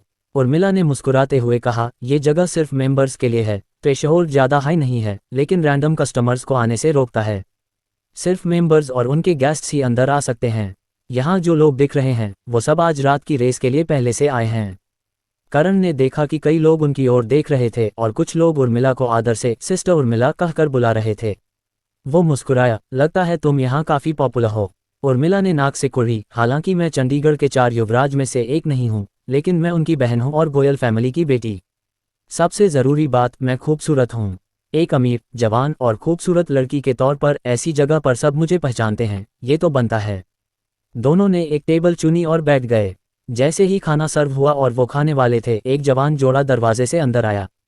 लड़की लड़के का हाथ पकड़े हुए थी, जाहिर तौर पर वो कपल थे। लड़की भी बहुत खूबसूरत थी, टाइट स्कर्ट और ब्लैक स्टॉकिंग्स में, फैशनेबल अंदाज में। जब उसकी नज़र रेस्तरां में घूमी और उर्मिला और करण पर पड़ी, उसकी आंखें चमक उठीं। वो छोटे बालों वाले लड़के के साथ उनकी टेबल की ओर बढ़ी। उर्मिला ने भी उन्हें उसी वक्त देख लिया और चुपके से बड़बड़ाए, क्या बदकिस्मती, ये कविता भी यहीं आ टपकी। लड़की टेबल तक आए, उसकी नज़र करण पर पड़ी और उसके चेहरे पर एक शरारती मुस्कान उभरी। अरे उर्मिला, ये हैंडसम लड़का कौन है? ज़रा इंट्रोड्यूस कराओ। कविता, इतनी बेताबी, तेरे साथ एक लड़का है, वो कम है क्या जो दरवाजे से घुसते ही दूसरा ढूंढने लगी। क्या एक हैंडसम लड़का तुम्हारी भूख नहीं मिटा सकता? कविता। करण ने पलटकर उस खूबसूरत लड़की को देखा। क्या वो भी जायसवाल फैमिली से है? कविता बहुत खूबसूरत थी, लंबी टांगें, भरा हुआ फिगर और आकर्षक चेहरा। उसका अंदाज मोहक था, लाल लिप्स और घने बाल, जो एक टिपिकल बिंदास लड़की की इमेज को फिट करता था। अगर उर्मिला और कविता की तुलना करें तो उर्मिला का अंदाज जादुई था, जबकि कविता का मोहक और चमकदार। उर्मिला में थोड़ी सी संयमित शालीनता थी, जबकि कविता बिंदास और चकाचौंध करने वाली थी। क्या इन अमीर फैमिलीज में इतने अच्छे जीन हैं कि एक के बाद एक खूबसूरत लड़की पैदा होती है? कविता जरा भी नाराज नहीं हुई। वो मुस्कुराते हुए बोली, मैं तो बस ये देखना चाहती थी कि कौन सा लड़का हमारी हमेशा नखरे करने वाली उर्मिला को इतना दीवाना बना सकता है कि वो खुद को रोक ना पाए। उर्मिला ने मुस्कुराकर जवाब दिया, तेरे वाले से बेहतर। कविता ने करण को ऊपर से नीचे तक देखा और तंज कसा, खास नहीं लगता, इसमें क्या अच्छा है? स्टेमिना ज्यादा है या बहुत देर तक टिकता है? उर्मिला ने नाक से कुड़ी, तुझे क्या? कविता हंसी, तुमने तो अभी कहा ना। क्यों? तुम कह सकती हो, लेकिन मैं पूछ नहीं सकती। हैंडसम, चलो जान पहचान हो जाए। मेरा नाम कविता है। कविता ने अपनी गोरी और नर्म उंगलियां करण की ओर बढ़ाईं। उर्मिला ने फट से करण का हाथ पकड़ लिया, हाथ मिलाने की जरूरत नहीं। करण बस मुस्कुराया और न तो हाथ बढ़ाया, न ही कुछ बोला। कविता को बुरा नहीं लगा, उसने हाथ वापस खींच लिया और मुस्कुराते हुए बोली, इतना टाइट पकड़ रही हो, क्या ये सचमुच तेरा बॉयफ्रेंड है? उर्मिला ने मुस्कुराकर जवाब दिया, तुझे क्या? कविता की आंखों में उत्सुकता थी, उसने कुर्सी खींची और सीधे बैठ गई। वैसे भी हम पुरानी जान पहचान हैं, साथ में खाना खाने में क्या बुराई? जितने ज्यादा लोग उतना मजा ना। उर्मिला ने मना नहीं किया, लेकिन आंखें तरेरी, ठीक है, लेकिन बिल तू भरेगी। कविता ने तुरंत हामी भरी, मैं भरती हूँ, कोई बड़ी बात नहीं। सैम, बैठो। उसके साथ का जवान लड़का बैठ गया, थोड़ा संकोच करता हुआ। कविता ने वेटर को बुलाया, कुछ और डिशेज ऑर्डर की और मुस्कुराते हुए एक बोतल रेड वाइन मंगवाई। ड्रिंक करोगे? उर्मिला ने मुस्कुराकर कहा, जब तू ट्रीट दे रही है तो पीना तो बनता है। चारों ने अपने ग्लास रेड वाइन से भरे और खाना शुरू किया। कविता हंसी, जब हम सब साथ में बैठकर पी रहे हैं तो इंट्रोडक्शन तो बनता है। मैं तो इसे हैंडसम या अरे बुलाती रहूं, वो तो रूड होगा। ये मेरा बॉयफ्रेंड है, सैम। उर्मिला ने सैम को देखा, सावधान रहना, तेरे बगल में बैठी ये लड़की एक खूबसूरत सांप है, कहीं तुझे खा न जाए, हड्डियां तक न छोड़े। कविता हंसी, अरे ऐसा मत बोल, डरा रही है। मैं तो सिर्फ बेड पर खाती हूँ। उर्मिला ने करण की ओर इशारा किया, करण। कविता ने पूछा, बॉयफ्रेंड? उर्मिला ने जवाब दिया, क्या दोस्त एक साथ खाना नहीं खा सकते? कविता ने मोहक ढंग से मुस्कुराया, करण की ओर मुड़ी और पूछा, करण तुम क्या करते हो? करण ने शांति से जवाब दिया, मैं एक फार्मास्यूटिकल फैक्ट्री में काम करता हूँ। काम? कविता थोड़ा हैरान थी, उनके शकल में कौन काम करने वाला होता है? कविता थोड़ा कंफ्यूज हो गई, क्या ये सचमुच सिर्फ दोस्त हैं? लेकिन ऐसा लगता नहीं था। उर्मिला ने पहले कभी किसी सिंगल लड़के को यहाँ खेलने के लिए नहीं लाया था। कविता ने इस बात को और नहीं दबाया। वो करण पर ध्यान दे रही थी, सिर्फ उर्मिला की वजह से। दोनों का बैकग्राउंड एक जैसा था और दोनों बहुत खूबसूरत थीं, तो आपस में कंपटीशन तो बनता था। समय के साथ दोनों एक दूसरे को नापसंद करने लगी थीं और जब भी मिलती, तंज कसने और मजाक उड़ाने का मौका नहीं छोड़ती थीं। दूसरे की बेइज्जती देखकर मजा आता था। आज सट्टा लगाने का इरादा है, उर्मिला ने जवाब दिया। देखती हूँ। क्यों फिर से मेरे खिलाफ सट्टा लगाना चाहती है? कविता ने खुलकर कहा। हाँ, जरूरी नहीं कि पैसों का हो, हम कुछ और भी दांव पर लगा सकते हैं। पिछली बार तूने मुझे नीचा दिखाया था, मुझे याद है। कम से कम मुझे वापसी का मौका तो दे। उर्मिला ने पूछा। तो रेसर ढूंढ लिया? कविता ने सैम को पकड़ा और मुस्कुराई। सैम रेसर है और बहुत स्किल्ड है। मैं उसे आज रात मेरे लिए रेस करने दूंगी। उर्मिला ने सैम को देखा। मुझे नहीं लगता मैंने तुम्हें पहले देखा है ना? सैम ने समझाया। मैं पहले डोंगशान रोड पर रेस करता था, यहाँ पहली बार आया हूँ। उर्मिला ने तारीफ की। वाह, डोंगशान रोड के 18 मोड़ बहुत टफ हैं। वहाँ अक्सर एक्सीडेंट होते हैं। वहाँ तुम्हारा रैंक क्या है? सैम ने जवाब दिया, पहला। उर्मिला ने कविता को देखा और तंज मारा। रेसर ढूंढने के लिए अपनी खूबसूरती का जादू चलाना पड़ा, पैसे से काम नहीं चला। कविता ने हल्के से हंसा। कैसा जादू? सैम रेसिंग के दौरान इतना कूल लगता है। डोंगशान रोड पर उसके ढेर सारे फैन हैं। मैंने उसे छीना तो 2 लड़कियां वहां रो पड़ीं। उर्मिला ने होंठ से कुरे। तू ऐसी ही है, हमेशा दूसरों की पसंद छीनने की कोशिश करती है। कुछ दिन खेलने के बाद जब बोर हो जाती है तो फेंक देती है। करण मन ही मन सोचने लगा, ये तो बहुत डायरेक्ट बात है। करण ने सैम को देखा और पाया कि वो शांत दिख रहा था, बिना किसी बेचैनी के। करण को तुरंत समझ आ गया, सैम को शायद कोई फर्क नहीं पड़ता। उसे अच्छे से पता होगा कि कविता के फैमिली बैकग्राउंड के साथ उनके बीच कोई सच्चा रिश्ता या फ्यूचर नहीं हो सकता। ये बस एक गेम था, दोनों की मर्जी से खेला जा रहा था। कविता के अमीर बाप की बेटी वाले स्टेटस को छोड़ दें तो उसकी खूबसूरती के आधार पर मौका मिले तो कौन सा मर्द उसके साथ नहीं सोना चाहेगा। उर्मिला ने शायद सब देख लिया था, इसलिए वो इतनी बेबाकी से बोल रही थी, क्योंकि उसे पता था कि किसी को फर्क नहीं पड़ता। टेबल पर कुछ देर के लिए शांति रही। खाना खाते खाते उर्मिला वॉशरूम जाने के लिए उठी। कविता ने अपना वाइन ग्लास उठाया। करण, तुम और उर्मिला की मुलाकात कैसे हुई? करण ने अपना ग्लास उठाया और उसके साथ टकराया, गेम खेलते वक्त। कविता हैरान रह गई, उसे ये जवाब बिल्कुल उम्मीद नहीं थी। गेम खेलते वक्त? करण ने बताया, हम एक बार में थे, अगल बगल की बूथ में ड्रिंक कर रहे थे। मैं गेम खेल रहा था और लगातार हार रहा था। उसने देखा कि मैं बहुत बुरा खेल रहा हूं तो मेरे साथ डुओ क्यू में टीम बनाकर खेलने लगी। बस ऐसे मिले। कविता हैरान थी, ऐसा भी हो सकता है? तो अब तुम्हारा रिश्ता क्या है? वो तो तुम्हें इतना प्रोटेक्ट कर रही थी, जैसे वॉशरूम जाते वक्त भी तुम्हें छोड़ना नहीं चाहती थी। करण हंसा, हम दोस्त हैं। वो बस डर रही थी कि कहीं तुम मुझे तंग न कर दो। कविता जोर से हंसी, उसकी हंसी से उसका शरीर हिल रहा था और उसकी नेकलाइन ध्यान खींच रही थी। तुम एक जवान मर्द हो और मैं एक कमजोर सी औरत। मैं तुम्हें कैसे तंग कर सकती हूँ? वैसे मुझे बोर होने पर रैंक गेम्स खेलना पसंद है। मुझे ऐड करो, हम साथ में खेल सकते हैं। मैं तो कमाल की हूँ। करण ने विनम्रता से मना किया, नहीं, जरूरत नहीं, मैं ज्यादा खेलता नहीं। कविता ने धीरे से हंसा, करण की ओर झुकी और फुसफुसाई, चिंता मत करो, मैं उर्मिला को नहीं बताऊंगी। जितने ज्यादा दोस्त उतना मजा ना। मुझे नए दोस्त बनाना पसंद है। जब कविता झुकी तो उसकी नेकलाइन और खुल गई और उसकी डीप क्लीवेज करण की नजरों में आ गई। करण अवाक रह गया, ये क्या चक्कर चलाने की कोशिश कर रही है, जैसे उसने पहले कभी औरत नहीं देखी। अगर वो सचमुच उसे ऐड करता तो वो और चालें चलती। अगर उसे उर्मिला को जल्दी शर्मिंदा करना होता तो वो बस उर्मिला को बता देती कि उसका बॉयफ्रेंड ने उसे ऐड किया और फ्लिटी मैसेज भेजे, जिससे उर्मिला गुस्सा हो जाती। अगर वो और चालाकी करना चाहती तो वो चुपके से फ्लर्ट करती रहती, जैसे मछली पकड़ने की कोशिश, शायद उसके साथ सो भी लेती। फिर सारे सबूत इकट्ठा करके उर्मिला को बता देती और उसका मुंह बंद कर देती। तेरी चाम काफी नहीं, तेरा बॉयफ्रेंड मेरे साथ सोया, यानी तेरा आकर्षण मुझसे कम है। उसने ये भी कहा कि तुम बेड पर मजा नहीं देती, लकड़ी की तरह हो। क्या उर्मिला गुस्से से पागल नहीं हो जाती? करण मुस्कुराया और सीधे मना कर दिया, नहीं, उर्मिला को गुस्सा आएगा अगर मैंने तुम्हें ऐड किया। कविता ने पलकें झपकाईं, तुम सचमुच एक जेंटल और सिद्धांतवादी मर्द हो, तभी तो उर्मिला तुम्हें इतना पसंद करती है। करण उसकी बातों में नहीं आया, दोस्तों को हमेशा एक दूसरे की फीलिंग्स का ख्याल रखना चाहिए। कविता हंसी लेकिन फिर से कॉन्टैक्ट ऐड करने की बात नहीं उठाई। आखिर उसे यकीन नहीं था कि करण सचमुच उर्मिला का बॉयफ्रेंड है। अगर होता तो वो और प्रेशर डालती, लेकिन अगर नहीं तो उसकी मेहनत बेकार जाती ना। उर्मिला वापस आए और करण को देखा, फिर कविता को। इसने तुमसे कॉन्टैक्ट ऐड करने को कहा ना? करण मुस्कुराया, हाँ। उर्मिला ने तंज मारा, उसने जरूर कहा होगा कि वो मुझे नहीं बताएगी ना? करण ने सिर हिलाया, हाँ। उर्मिला ने करण को देखा, तुमने मना कर दिया होगा। क्या वजह दी? करण ने जवाब दिया, दोस्तों को एक दूसरे की फीलिंग्स का ख्याल रखना चाहिए।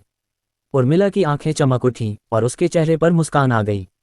उसने अपना ग्लास उठाया, दोस्ती के लिए। चीयर्स। करण मुस्कुराया और उर्मिला के साथ ग्लास टकराया। कविता को अपनी चाल उजागर होने की जरा भी शर्मिंदगी नहीं हुई। उसने स्वाभाविक रूप से टॉपिक बदला, मेरा भाई आज रात रेस करेगा। उर्मिला हैरान दिखी, किसके खिलाफ? कविता ने जवाब दिया, एक कॉम्पिटिटर, तायान बायोलॉजी से जनरल सहवाग। वे एक प्रोजेक्ट की बिडिंग के लिए कॉम्पिट कर रहे हैं। उन्होंने रेस से फैसला करने का तय किया, जो हारेगा वो हट जाएगा। उर्मिला ने भौहें चढ़ाईं, तायान बायोलॉजी भी बड़ी कंपनी है। उन्होंने किस ड्राइवर को हायर किया? कविता ने सिर हिलाया, पता नहीं, लेकिन जरूर कोई टॉप क्लास ड्राइवर होगा।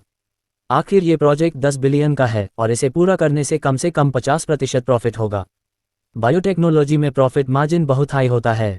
इस प्रोजेक्ट के लिए वो सबसे शानदार ड्राइवर्स हायर कर सकते हैं। उर्मिला का इंटरेस्ट बढ़ गया, क्या निखिल को इतना कॉन्फिडेंस है कि वो खुद रेस करेगा? कविता ने गर्व से कहा, बाकी जगहों पर मेरा भाई शायद सुपर रेसिंग ड्राइवर्स को ना हरा पाए, लेकिन इस ट्रैक पर जो भी आए वो हारेगा। रात हो गई और फार्म हाउस के बाहर का विशाल खुला मैदान अनगिनत लाइट से दिन की तरह जगमगा रहा था। एक के बाद एक लग्जरी गाड़ियां विशाल पार्किंग लॉट में घुस रही थीं। इंजनों की गड़गड़ाहट गूंज रही थी और माहौल धीरे धीरे गर्म हो रहा था। गर्मी का मौसम था और हल्के कपड़ों में खूबसूरत लड़कियां भीड़ में इधर उधर घूम रही थीं। हंसी मजाक की आवाजें हवा में और गर्मी जोड़ रही थीं। करण साइड में खड़ा था, हाथ बांधे, इस गर्मी की रात के जश्न को देख रहा था। खेलने आए लोगों में कुछ डिजाइनर ब्रांड्स पहने थे, लग्जरी गाड़ियां चला रहे थे, कुछ 1-2 लाख की गाड़ियां लाए थे, कुछ टैक्सी में आए और कुछ मोटरसाइकिल पर। सब में एक बात कॉमन थी, सब जवान थे, ज्यादातर 40 से कम उम्र के और कई तो 18-19 साल के नौजवान। सड़क के दोनों तरफ स्ट्रीट लाइट्स जल चुकी थीं, लेकिन दूरी की वजह से विजिबिलिटी ज्यादा नहीं थी। रात के अंधेरे में रेसिंग का मजा ही रोमांच था। उर्मिला और कविता दोनों यहाँ पॉपुलर थीं और कई लोग उन्हें बुला रहे थे। करण दूसरों की चमक में नहीं रहना चाहता था, तो बोला, मैं थोड़ा घूमकर आता हूँ, बाद में तुमसे मिलता हूँ। उर्मिला किसी से बातों में उलझी थी, हालांकि वो करण को अपने साथ रखना चाहती थी, लेकिन उसे पता था कि करण की अपनी सोच है और वो उसकी बात नहीं मानेगा। करण और सैम अलग थे। वैसे भी उर्मिला ने कविता को बता दिया था कि वे सिर्फ दोस्त हैं। ऐसे में वो करण को कैसे रोक सकती थी? करण ने हाथ बांधे और धीरे धीरे टहलने लगा। अचानक एक आदमी सीधे उसकी ओर आया और उसके कंधे से टकराया। करण ने रिफ्लेक्स में साइड में कदम रखा और सामने से आने वाला आदमी उसे चूक गया।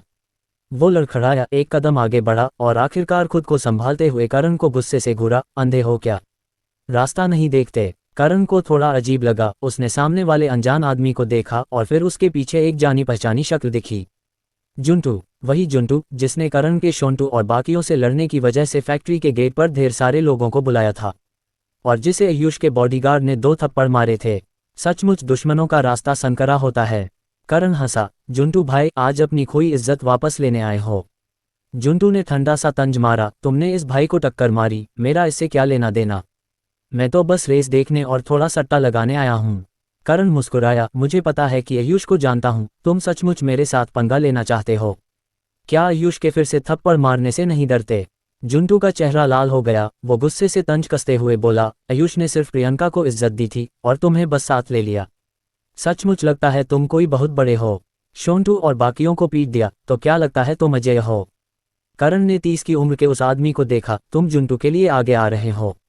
उस आदमी को पता था कि छुपाने से कुछ नहीं होगा, कोई भी देख सकता था कि वो जुंटू के साथ है और उसकी तरफ से बोल रहा है। वो हंसा, जुंटू मेरा दोस्त है, सुना है तुम बहुत लड़ सकते हो, तो मैं आजमाना चाहता हूं कि तुम कितने दमदार हो। करण हंसा, बस ऐसे ही, सीधे लड़ाई। आदमी ने तंज मारा, अगर तुम्हें अपनी बेइज्जती का डर नहीं तो मुझे यहाँ तुम्हें पीटने में कोई दिक्कत नहीं। यकीन है सब तुम्हारी शर्मिंदगी देखने आएंगे। करण ने सिर हिलाया, जाहिर है मुझे वो नहीं चाहिए। कहीं और चलें। आदमी को थोड़ा अफसोस हुआ, ठीक है मेरे पीछे आओ। अगर भागने की कोशिश की तो मुझे दोष मत देना कि मैंने तुम्हें इज्जत नहीं दी। करण हंसा और उस आदमी के पीछे एक सुनसान अंधेरी जगह पर चला गया जो हरे पौधों की कतार के पीछे थी। जुंटू सिगरेट मुंह में दबाए तंज कसता हुआ पीछे पीछे आया। एक मामूली सिक्योरिटी गार्ड ने उसकी इज्जत तोड़ दी थी और अब जब मौका मिला तो उसे वापस लेना था। अगर वो प्रियंका से मिलता तो जितना हो सके उससे बचता, लेकिन एक सिक्योरिटी गार्ड एक बार पीट दिया तो किसे फर्क पड़ता। जो आदमी आगे आया था वो जुंटू का एक कल्टीवेटर दोस्त था जिसके साथ उसका अच्छा रिश्ता था। जुंटू ने उस पर पहले खूब पैसा खर्च किया था और अब मुसीबत के वक्त उसकी मदद का टाइम था। पैसा बेकार नहीं जाना चाहिए। आखिर हरे पौधों की कतार को पार करने के बाद वो आदमी रुका और पलटकर करण की ओर देखा। मैं बहुत उदार हूँ। अगर तुम अभी जुंटू से घुटनों पर माफी मांग लो और खुद को 10 थप्पड़ मार लो तो मैं छोड़ दूंगा। अगर नहीं तो जब मैं हाथ उठाऊंगा शायद तुम्हारा हाथ पैर तोड़ दूं और तुम्हें सिर्फ पिटाई ही नहीं बल्कि बाद में घुटनों पर माफी भी मांगनी पड़ेगी। करण ने पूछा, तुम मेरा पैर तोड़ने की सोच रहे हो? आदमी ने घमंड से कहा, जब तुम घुटने टेकने को तैयार नहीं तो मुझे तुम्हारी मदद करनी पड़ेगी। तो घुटने टेको या नहीं? करण हंसा, तुम ठीक कह रहे हो। मैं थोड़ा जिद्दी हूँ, घुटने टेकना नहीं आता। क्यों न तुम ही मेरा पैर तोड़ दो। आदमी ने ठंडा सा तंज मारा, टोस्ट नहीं पीना चाहते तो जहर पी लो। बिना और वक्त बर्बाद किए वो आदमी आगे बढ़ा और करण की पिंडली की ओर पैर घुमाया। जाहिर तौर पर वो करण का पैर तोड़ने की फिराक में था। करण ने भी वैसा ही किया, पैर घुमाया और दोनों की पिंडलियां हवा में टकराईं। खटाक, हड्डी टूटने की हल्की सी आवाज के बीच एक तीखी चीख रात के आसमान को चीर गई। जुंटू जो सिगरेट फूंक रहा था उसकी मुस्कान अचानक ठहर गई। चीखने वाला करण नहीं बल्कि उसका दोस्त था। उस आदमी की निचली टांग में एक हैरान करने वाला मोड़ आ गया था। साफ था कि उसकी टांग की हड्डी न सिर्फ टूटी थी बल्कि पूरी तरह मुड़ गई थी। जुंटू की आंखों में डर दिखा। ये कैसे मुमकिन था?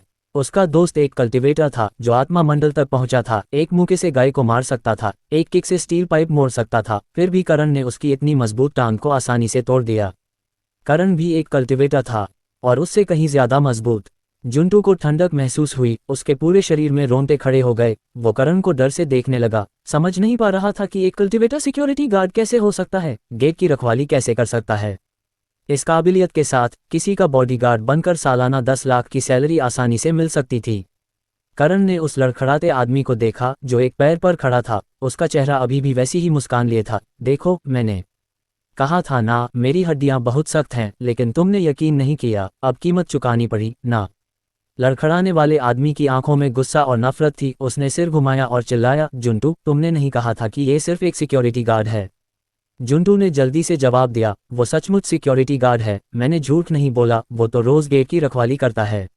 आदमी ने करण को घूरा, बाघ बनने के लिए सुअर का ढोंग रचा। हाँ ठीक है, मैं तुझे आज यहाँ से जाने नहीं दूंगा। करण की आंखें थोड़ा सिकुड़ी, लगता है तुम्हारी हड्डियां भी काफी सख्त हैं। क्यों ना मैं तुम्हारी और मदद कर दूं। आदमी डर गया और जल्दी से धमकाया, हिम्मत है तो कर। ये जायसवाल फैमिली का इलाका है। करण ने हैरानी से पूछा, तुम जायसवाल फैमिली के हो? आदमी ने दांत पीस कर कहा, मेरी बड़ी बहन मिस कविता हैं। करण हैरान हुआ, जिस मिस कविता की बात कर रहे हो वो कविता जायसवाल है? आदमी ने तंज मारा, हाँ वही। लड़के, जायसवाल फैमिली तुम्हें कीड़े की तरह कुचल सकती है। करण हंसा, मुझे लगा तुम खुद जायसवाल फैमिली से हो, लेकिन तुम तो बस एक छोटा मोटा गुर्गा निकले, फिर भी इतना दम दिखाने की हिम्मत। आदमी का चेहरा लाल हो गया। करण की बातें जैसे बार बार थप्पड़ मार रही थी, उसे छोटा मोटा और लूजर कह रही थी। उसे पूरी तरह शर्मिंदगी महसूस हुई। अगर हिम्मत है तो रुको। करण उसकी ओर बढ़ा, तुम्हारी बातों का जोश देखकर लगता है खड़े होने से तुम्हारा हौसला बढ़ता है, लेकिन मुझे लगता है तुम्हें घुटने टेकने चाहिए। आदमी ने करण को आते देखा, उसकी आंखों में डर था। उसके घुटने नरम पड़ गए और वो सीधे घुटनों पर बैठ गया। इस हलचल से उसकी टूटी टांग पर असर पड़ा, जिससे वो फिर चीखा और उसकी आंखों में आंसू आ गए। आदमी को मजबूरन घुटने टेकने पड़े। उसे करण का इरादा समझ आ गया था। करण उसकी पहले की बातों का बदला लेना चाहता था। उसने करण को घुटने टेककर माफी मांगने को कहा था और अब करण वही लौटा रहा था। अगर वो नहीं घुटने टेकता तो शायद उसकी दूसरी टांग भी जल्दी टूट जाती। करण रुका, अब तो घुटने टेक लिए ना, जल्दी फोन करो। आदमी को जैसे माफी मिल गई। उसने पहले फोन निकालने की हिम्मत नहीं की थी। डर था कि करण उसे फिर थप्पड़ मारेगा, उसका चेहरा सूजा देगा और फोन उड़ा देगा। आदमी ने जल्दी से एक नंबर डायल किया, सिस्टर कविता, मुझे बचाओ, एक लड़के ने मेरी टांग तोड़ दी। कॉल करने के बाद आदमी का घमंड तुरंत लौट आया। बस रुको, मेरी सिस्टर कविता जल्दी आएगी और तुम्हारी खैर नहीं। करण मुस्कुराया और उसे अनदेखा कर दिया। वो जुंटू की ओर मुड़ा, तुम्हारे दोस्त की फाइटिंग पावर कुछ खास नहीं लगती, मुझसे नहीं जीत सका। सोचा है कि आज इसे कैसे खत्म करोगे? जुंटू के माथे पर पसीना आ गया। उसने खुद को शांत रखने की कोशिश की और तंज मारा, तुम्हें सोचना चाहिए कि इसका अंजाम क्या होगा। मिस कविता आज यहाँ हैं, अगर वो तुम्हें ठिकाने लगाना चाहेंगी तो तुम क्या करोगे? ये मत दिखाओ कि तुम लड़ सकते हो, चाहे तुम कितने भी मजबूत हो। क्या तुम जायसवाल फैमिली को हरा सकते हो? तुम कहते हो कि तुम आयुष को जानते हो, लेकिन मिस कविता को तुम्हारी परवाह करने की जरूरत नहीं। करण हंसा, अगर मिस कविता मुझे इज्जत दे दे तो? जुंटू ने तंज मारा, तुम अपने आप को क्या समझते हो? एक गेटकीपर सिक्योरिटी गार्ड। मिस कविता को तुम्हारी इज्जत देने की जरूरत नहीं, तुम सपने देख रहे हो। करण ने आह भरी, शायद तुम यकीन न करो, लेकिन मैंने अभी मिस कविता के साथ डिनर किया, और वो थी जिन्होंने मुझे इनवाइट किया। जुंटू और घुटनों पर बैठा आदमी एक साथ हैरान रह गए, उनके चेहरों पर यकीन न करने का भाव था। नामुमकिन। जुंटू जैसे पूंछ पर पैर पड़ने पर चिल्लाया, अगर तुम में इतनी काबिलियत होती तो सिक्योरिटी गार्ड क्यों बनते? करण हंसा, कौन कहता है कि काबिल लोग सिक्योरिटी गार्ड नहीं बन सकते? जुंटू ने दांत पीसे, झूठ बोलते रहो, मुझे यकीन नहीं। करण मुस्कुराया, अगर मैं सचमुच झूठ बोल रहा होता तो क्या अब तक भाग नहीं गया होता? इसके बजाय मैं मिस कविता के आने का इंतजार कर रहा हूं, ताकि वो मुझे पकड़ लें और ठिकाने लगा दें। जुंटू ने सोचा, और ये बात सही लगी। मिस कविता के यहाँ होने और जायसवाल फैमिली की ताकत को जानते हुए करण फिर भी शांत और बेफिक्र था, भागने की कोशिश नहीं कर रहा था। क्या सचमुच उसने जो कहा वो सच था? क्या वो सचमुच कविता को जानता था और उनके साथ डिनर किया था? जुंटू जितना सोचता उतना ये सच लगता। उसके माथे पर पसीना और बढ़ गया और उसकी पीठ ठंडे पसीने से भीग गई। बस अब तो गया। हाई हील्स की आवाज़ ज़मीन पर गूंजी जब कविता की सूरत कोने से निकली। कविता दी, मुझे बचा लो। ज़मीन पर घुटनों के बल बैठा आदमी दर्द भरी आवाज़ में चिल्लाया। वो पहले ही घबरा चुका था। अगर करण को सचमुच कविता से जान पहचान थी तो उसका अंत करीब था।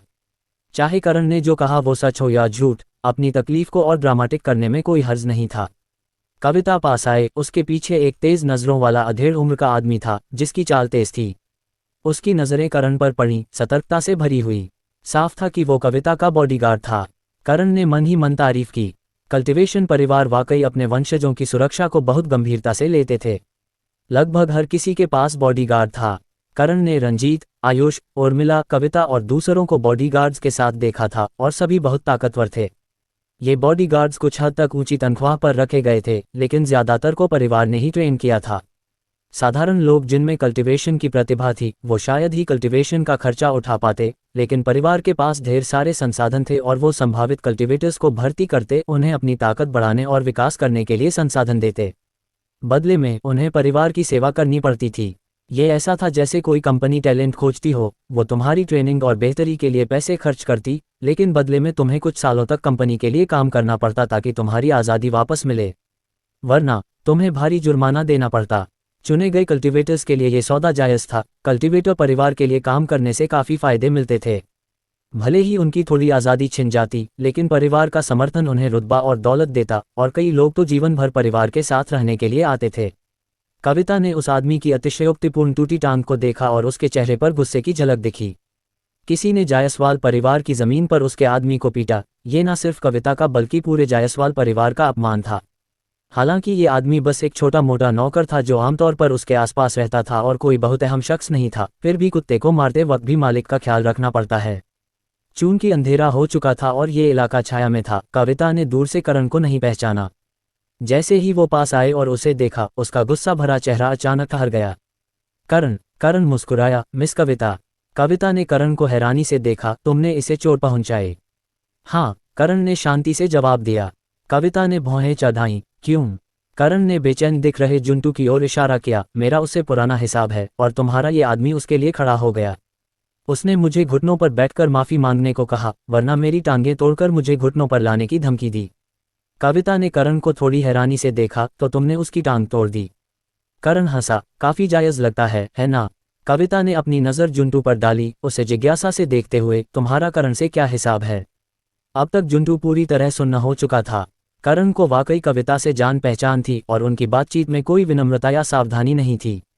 जुंटू को पता था कि उसने एक लोहे की दीवार से टक्कर ले ली थी। मिस कविता, इसने मेरे कई आदमियों को पीटा। मैं इसका बदला लेने गया था, लेकिन किसी और के बीच में आने की वजह से बात टल गई। लेकिन आज इसे यहाँ देखकर मैं इसे सबक सिखाना चाहता था, और मुझे नहीं पता था कि ये और मिस कविता दोस्त हैं। कविता हंसी, मैं इसके साथ दोस्त जैसी तो नहीं हूँ, हम बस आज मिले हैं। इसने तुम्हारे आदमियों को क्यों पीटा? जुंटू थोड़ा झेप गया, मेरे आदमियों को एक फैक्ट्री के गेट पर हंगामा करने के लिए किराए पर लिया गया था। ये सिक्योरिटी गार्ड था और लोगों को भगाने निकला और तभी मारपीट शुरू हो गई। Security guard. कविता की आंखें अचानक हैरानी से फैल गईं। करण को देखते हुए, तुमने कहा था कि तुम सिक्योरिटी गार्ड की नौकरी करने जा रहे हो। करण ने सहजता से जवाब दिया। हाँ। कविता अचानक हंस पड़ी। क्या उर्मिला तुम्हारे इतने करीब इसलिए है क्योंकि उसे लगता है कि तुम अच्छा लड़ सकते हो और तुम में दम है? क्या वो तुम्हें गोयल परिवार में भर्ती करना चाहती है और तुम्हें अपने कंट्रोल में रखना चाहती है? करण ने कविता को हैरानी से देखा, सोचते हुए कि उसका दिमाग इतना उछल कैसे गया। कविता ने करण के चेहरे पर हैरानी देखी और मान लिया कि उसने सही अनुमान लगाया, तो वो हंसते हुए बोली, उसने तुम्हें क्या ऑफर दिया? अगर तुम्हें पसंद नहीं तो मेरे लिए काम करो, मैं तुम्हें 2 गुना दूंगी। करण हंसा। मिस कविता, तुम गलत समझ रही हो। मेरा उससे कोई बिजनेस डील नहीं है। हम बस दोस्त हैं। वो तुम्हें अपने साथ नहीं लाना चाहती। कविता ने करण को हैरानी से देखा। तो वो तुम्हारे इतने करीब क्यों है? क्या उसे सचमुच तुम पसंद हो और वो तुम्हें गोयल परिवार का दामाद बनाना चाहती है? उर्मिला। गोयल परिवार का दामाद? जमीन पर पड़ा आदमी चिल्लाना बंद कर चुका था और उसने अपने पैर भी समेट लिए, डरते हुए कि कहीं वो करण और कविता का ध्यान ना बन जाए। वो बस जमीन में कोई दरार ढूंढना चाहता था जिसमें छुप जाए। जुंटू का चेहरा और 2 शेड पीला पड़ गया और उसके माथे पर पसीना और बढ़ गया। अभी जब कविता ने कहा कि वो पहली बार मिले हैं और दोस्त नहीं हैं, तो जुंटू ने राहत की सांस ली थी। लेकिन अब अचानक गोयल परिवार की मिस उर्मिला का नाम सामने आया और सुनने में लग रहा था कि वो करण के बहुत करीब है। जुंटू का दिमाग खाली हो गया और वो बस निराशा में कोसना चाहता था। इतनी ताकत और मिस उर्मिला जैसे लोगों से कनेक्शन के साथ तुम सिक्योरिटी गार्ड क्यों बन रहे हो? क्या तुम पागल हो? करण पागल नहीं था, लेकिन जुंटू और जमीन पर पड़ा आदमी पागल होने की कगार पर थे। जुंटू को अपने किए पर पछतावा हो रहा था और वो सोच रहा था, मैंने इसे क्यों छेड़ा? क्या मेरा दिमाग गधे ने लात मार दी थी? जमीन पर पड़ा आदमी मन ही मन जुंटू को कोस रहा था, तू हरामी, तूने मेरे लिए इतना बड़ा गड्ढा खोदा। ये गड्ढा मेरे पूरे परिवार को जिंदा दफन करने के लिए काफी है। हैरान कविता का सामना करते हुए करण हंसकर बोला, मिस कविता, क्या तुम्हारे पास एक दो सच्चे दोस्त नहीं हैं? वो जो किसी फायदे से नहीं जुड़े हों, जिनके साथ तुम कुछ भी करो, यहाँ तक कि बस लेटकर ख्यालों में खो जाओ और फिर भी संतुष्ट महसूस करो। कविता थोड़ा झिझकी और एक पल के लिए उसे नहीं पता था कि करण को क्या जवाब दे। क्या उसके पास थे? कविता के पास कई दोस्त थे, लेकिन वो ज्यादातर 2 तरह के थे, जो उसके रुतबे के लिए उसके साथ थे और जो उसकी खूबसूरती के लिए। उसके पास ऐसा कोई सच्चा दोस्त नहीं था जो फायदे या रुतबे से परे हो। जैसे ही कविता ने सोचा कि करण और उर्मिला ने डिनर के दौरान कैसे बात की थी, करण उर्मिला के साथ बहुत सहज था। उसमें सैम की तरह बनावटी करीबी या छिपा हुआ चापलूसी नहीं थी। वो उर्मिला को चिढ़ाता था और उसका जवाब देता था बिना झुके। अगर करण किसी अमीर परिवार से होता तो ऐसी बातचीत सामान्य लगती, लेकिन करण तो बस एक सिक्योरिटी गार्ड था। किसी वजह से कविता को अपने दिल में हल्की सी जलन महसूस हुई। इस अचेतन भावना ने उसे थोड़ा चिढ़ा दिया और वो तुनक कर बोली, अगर तुम बस एक सिक्योरिटी गार्ड होते और एक ताकतवर कल्टिवेटर नहीं, तो तुम्हें उर्मिला से दोस्ती करने का मौका भी नहीं मिलता और वो तुम्हारे साथ वैसा बर्ताव नहीं करती जैसा अब करती है। करण मुस्कुराया, तुम्हारा कहना सही है। भूल जाओ मैंने पूछा। अब मिस कविता, इस मामले को तुम कैसे सुलझाना चाहती हो? कविता ने करण की आंखों में देखा, भले ही इसके पीछे कोई वजह हो, लेकिन ये मेरा आदमी है। तुमने इसे पीटा, मतलब मेरे मुंह पर तमाचा मारा। इतने लोग देख रहे हैं और मुझे शर्मिंदगी हो रही है। तुम्हें क्या लगता है हमें क्या करना चाहिए? करण हंसा, हम लड़ाई कर लें। वो मुझे मारना चाहता था तो मैंने उसे मारा। ये तो स्वाभाविक है, भले ही वो तुम्हारा आदमी हो। अगर गोयल परिवार का कोई मुझ पर हाथ उठाने की कोशिश करता तो नतीजा वही होता। आखिरकार कविता को अपनी ऊंची हैसियत की आदत थी और करण का नर्म ना बोलना उसे चिढ़ा रहा था। इसके अलावा करण का पहले उसका ऑफर ठुकराना और उसकी और उदासीनता उसे और नाराज कर रही थी। उसकी आंखों में चिढ़न झलकी, क्या बड़ा लहजा है तुम्हारा? करण मुस्कुराया, मिस कविता, मैं बस सच बोल रहा हूँ। कविता ने दांत पीसे कुछ कहने ही वाली थी कि तभी एक आदमी की आवाज आई, कविता। कविता ने सिर घुमाया और जवाब दिया, भैया मैं यहाँ हूँ। कदमों की आवाज आए और एक 30 की उम्र का आदमी कोने पर दिखा। वो लंबा और पतला था, काली शर्ट और कैजुअल ड्रेस पैंट पहने हुए उसकी चाल स्थिर थी। तुम यहाँ छुपकर क्या कर रही हो? कविता ने जवाब दिया, शॉन्टू ने किसी के लिए मुसीबत मोल ली और उसकी टांग टूट गई। मैं इसे सुलझा रही हूँ। शर्ट वाला आदमी स्वाभाविक रूप से यहाँ का मेजबान था, चंडीगढ़ के 4 युवा मास्टर्स में से एक, निखिल, और कविता का भाई भी। निखिल की नज़र सभी पर पड़ी, बहुत सहजता से। ओह, तुम इसे कैसे सुलझा रही हो? जवाब देने की बजाय कविता बोली, ये उर्मिला का दोस्त है। उर्मिला? निखिल ने भौहें चढ़ाईं, चूंकि ये उसका दोस्त है, उसका लिहाज करते हुए हम इसे छोड़ देते हैं। अपने आदमी को हॉस्पिटल भेजो और सारे खर्चे की भरपाई करो। बात खत्म। कविता ने सिर हिलाया, ठीक है, मैं तुम्हारी बात मानती हूँ। निखिल ने करण पर ठंडी नजर डाली, कुछ बोला नहीं और मुड़ा, चलो। जनरल सहवाग जल्दी आएंगे और मैं तुम्हारे चीयर करने का इंतजार कर रहा हूँ। ठीक है, कविता ने जुंटू की ओर मुड़कर कहा, तुम इसे हॉस्पिटल ले जाओ। जुंटू ने राहत की सांस ली, बार बार सहमति जताते हुए, ठीक है, मैं अभी इसे ले जाता हूँ। जुंटू चाहता था कि वो फट जाए और गायब हो जाए, लेकिन बिना दूसरी पार्टी की इजाज़त के वो हिल भी नहीं सकता था। अब जब कविता ने उसे अपने घायल दोस्त को हॉस्पिटल भेजने को कहा तो उसने बड़ी राहत की सांस ली। लेकिन वो बस एक कदम आगे बढ़ पाया और रुक गया। करण उसके सामने हल्की मुस्कान के साथ खड़ा था, तुमने मेरे खिलाफ ये मुसीबत खड़ी की। अब तुम्हारा भेजा हुआ आदमी टूटी टांग के साथ है, तो बतौर साजिश करता तुम ऐसे ही नहीं निकल सकते, है ना? जुंटू का दिल फिर से उछल पड़ा, ये मिस कविता का आदेश है। करण हंसा, कुछ बोला नहीं, लेकिन उसकी मुस्कान में बहुत मतलब था। ये देखकर निखिल बोला, समझदार आदमी वही करता है जो सही हो। तुमने जायसवाल परिवार के किसी को पीटा और हम तुम्हें जिम्मेदार नहीं ठहरा रहे, तुम्हें खुश होना चाहिए। लालच मत करो, हम उर्मिला को इज्जत दे सकते हैं, लेकिन हम उसे इज्जत ना देने का भी हक रखते हैं। मुझे इज्जत देने की ज़रूरत नहीं, बस अपने बॉडीगार्ड को इसका ध्यान रखने दे। मैं इसे काफ़ी समय से सबक सिखाना चाहती थी, लेकिन मैं इसे हरा नहीं सकती। उर्मिला की आवाज़ रात में गूंजी।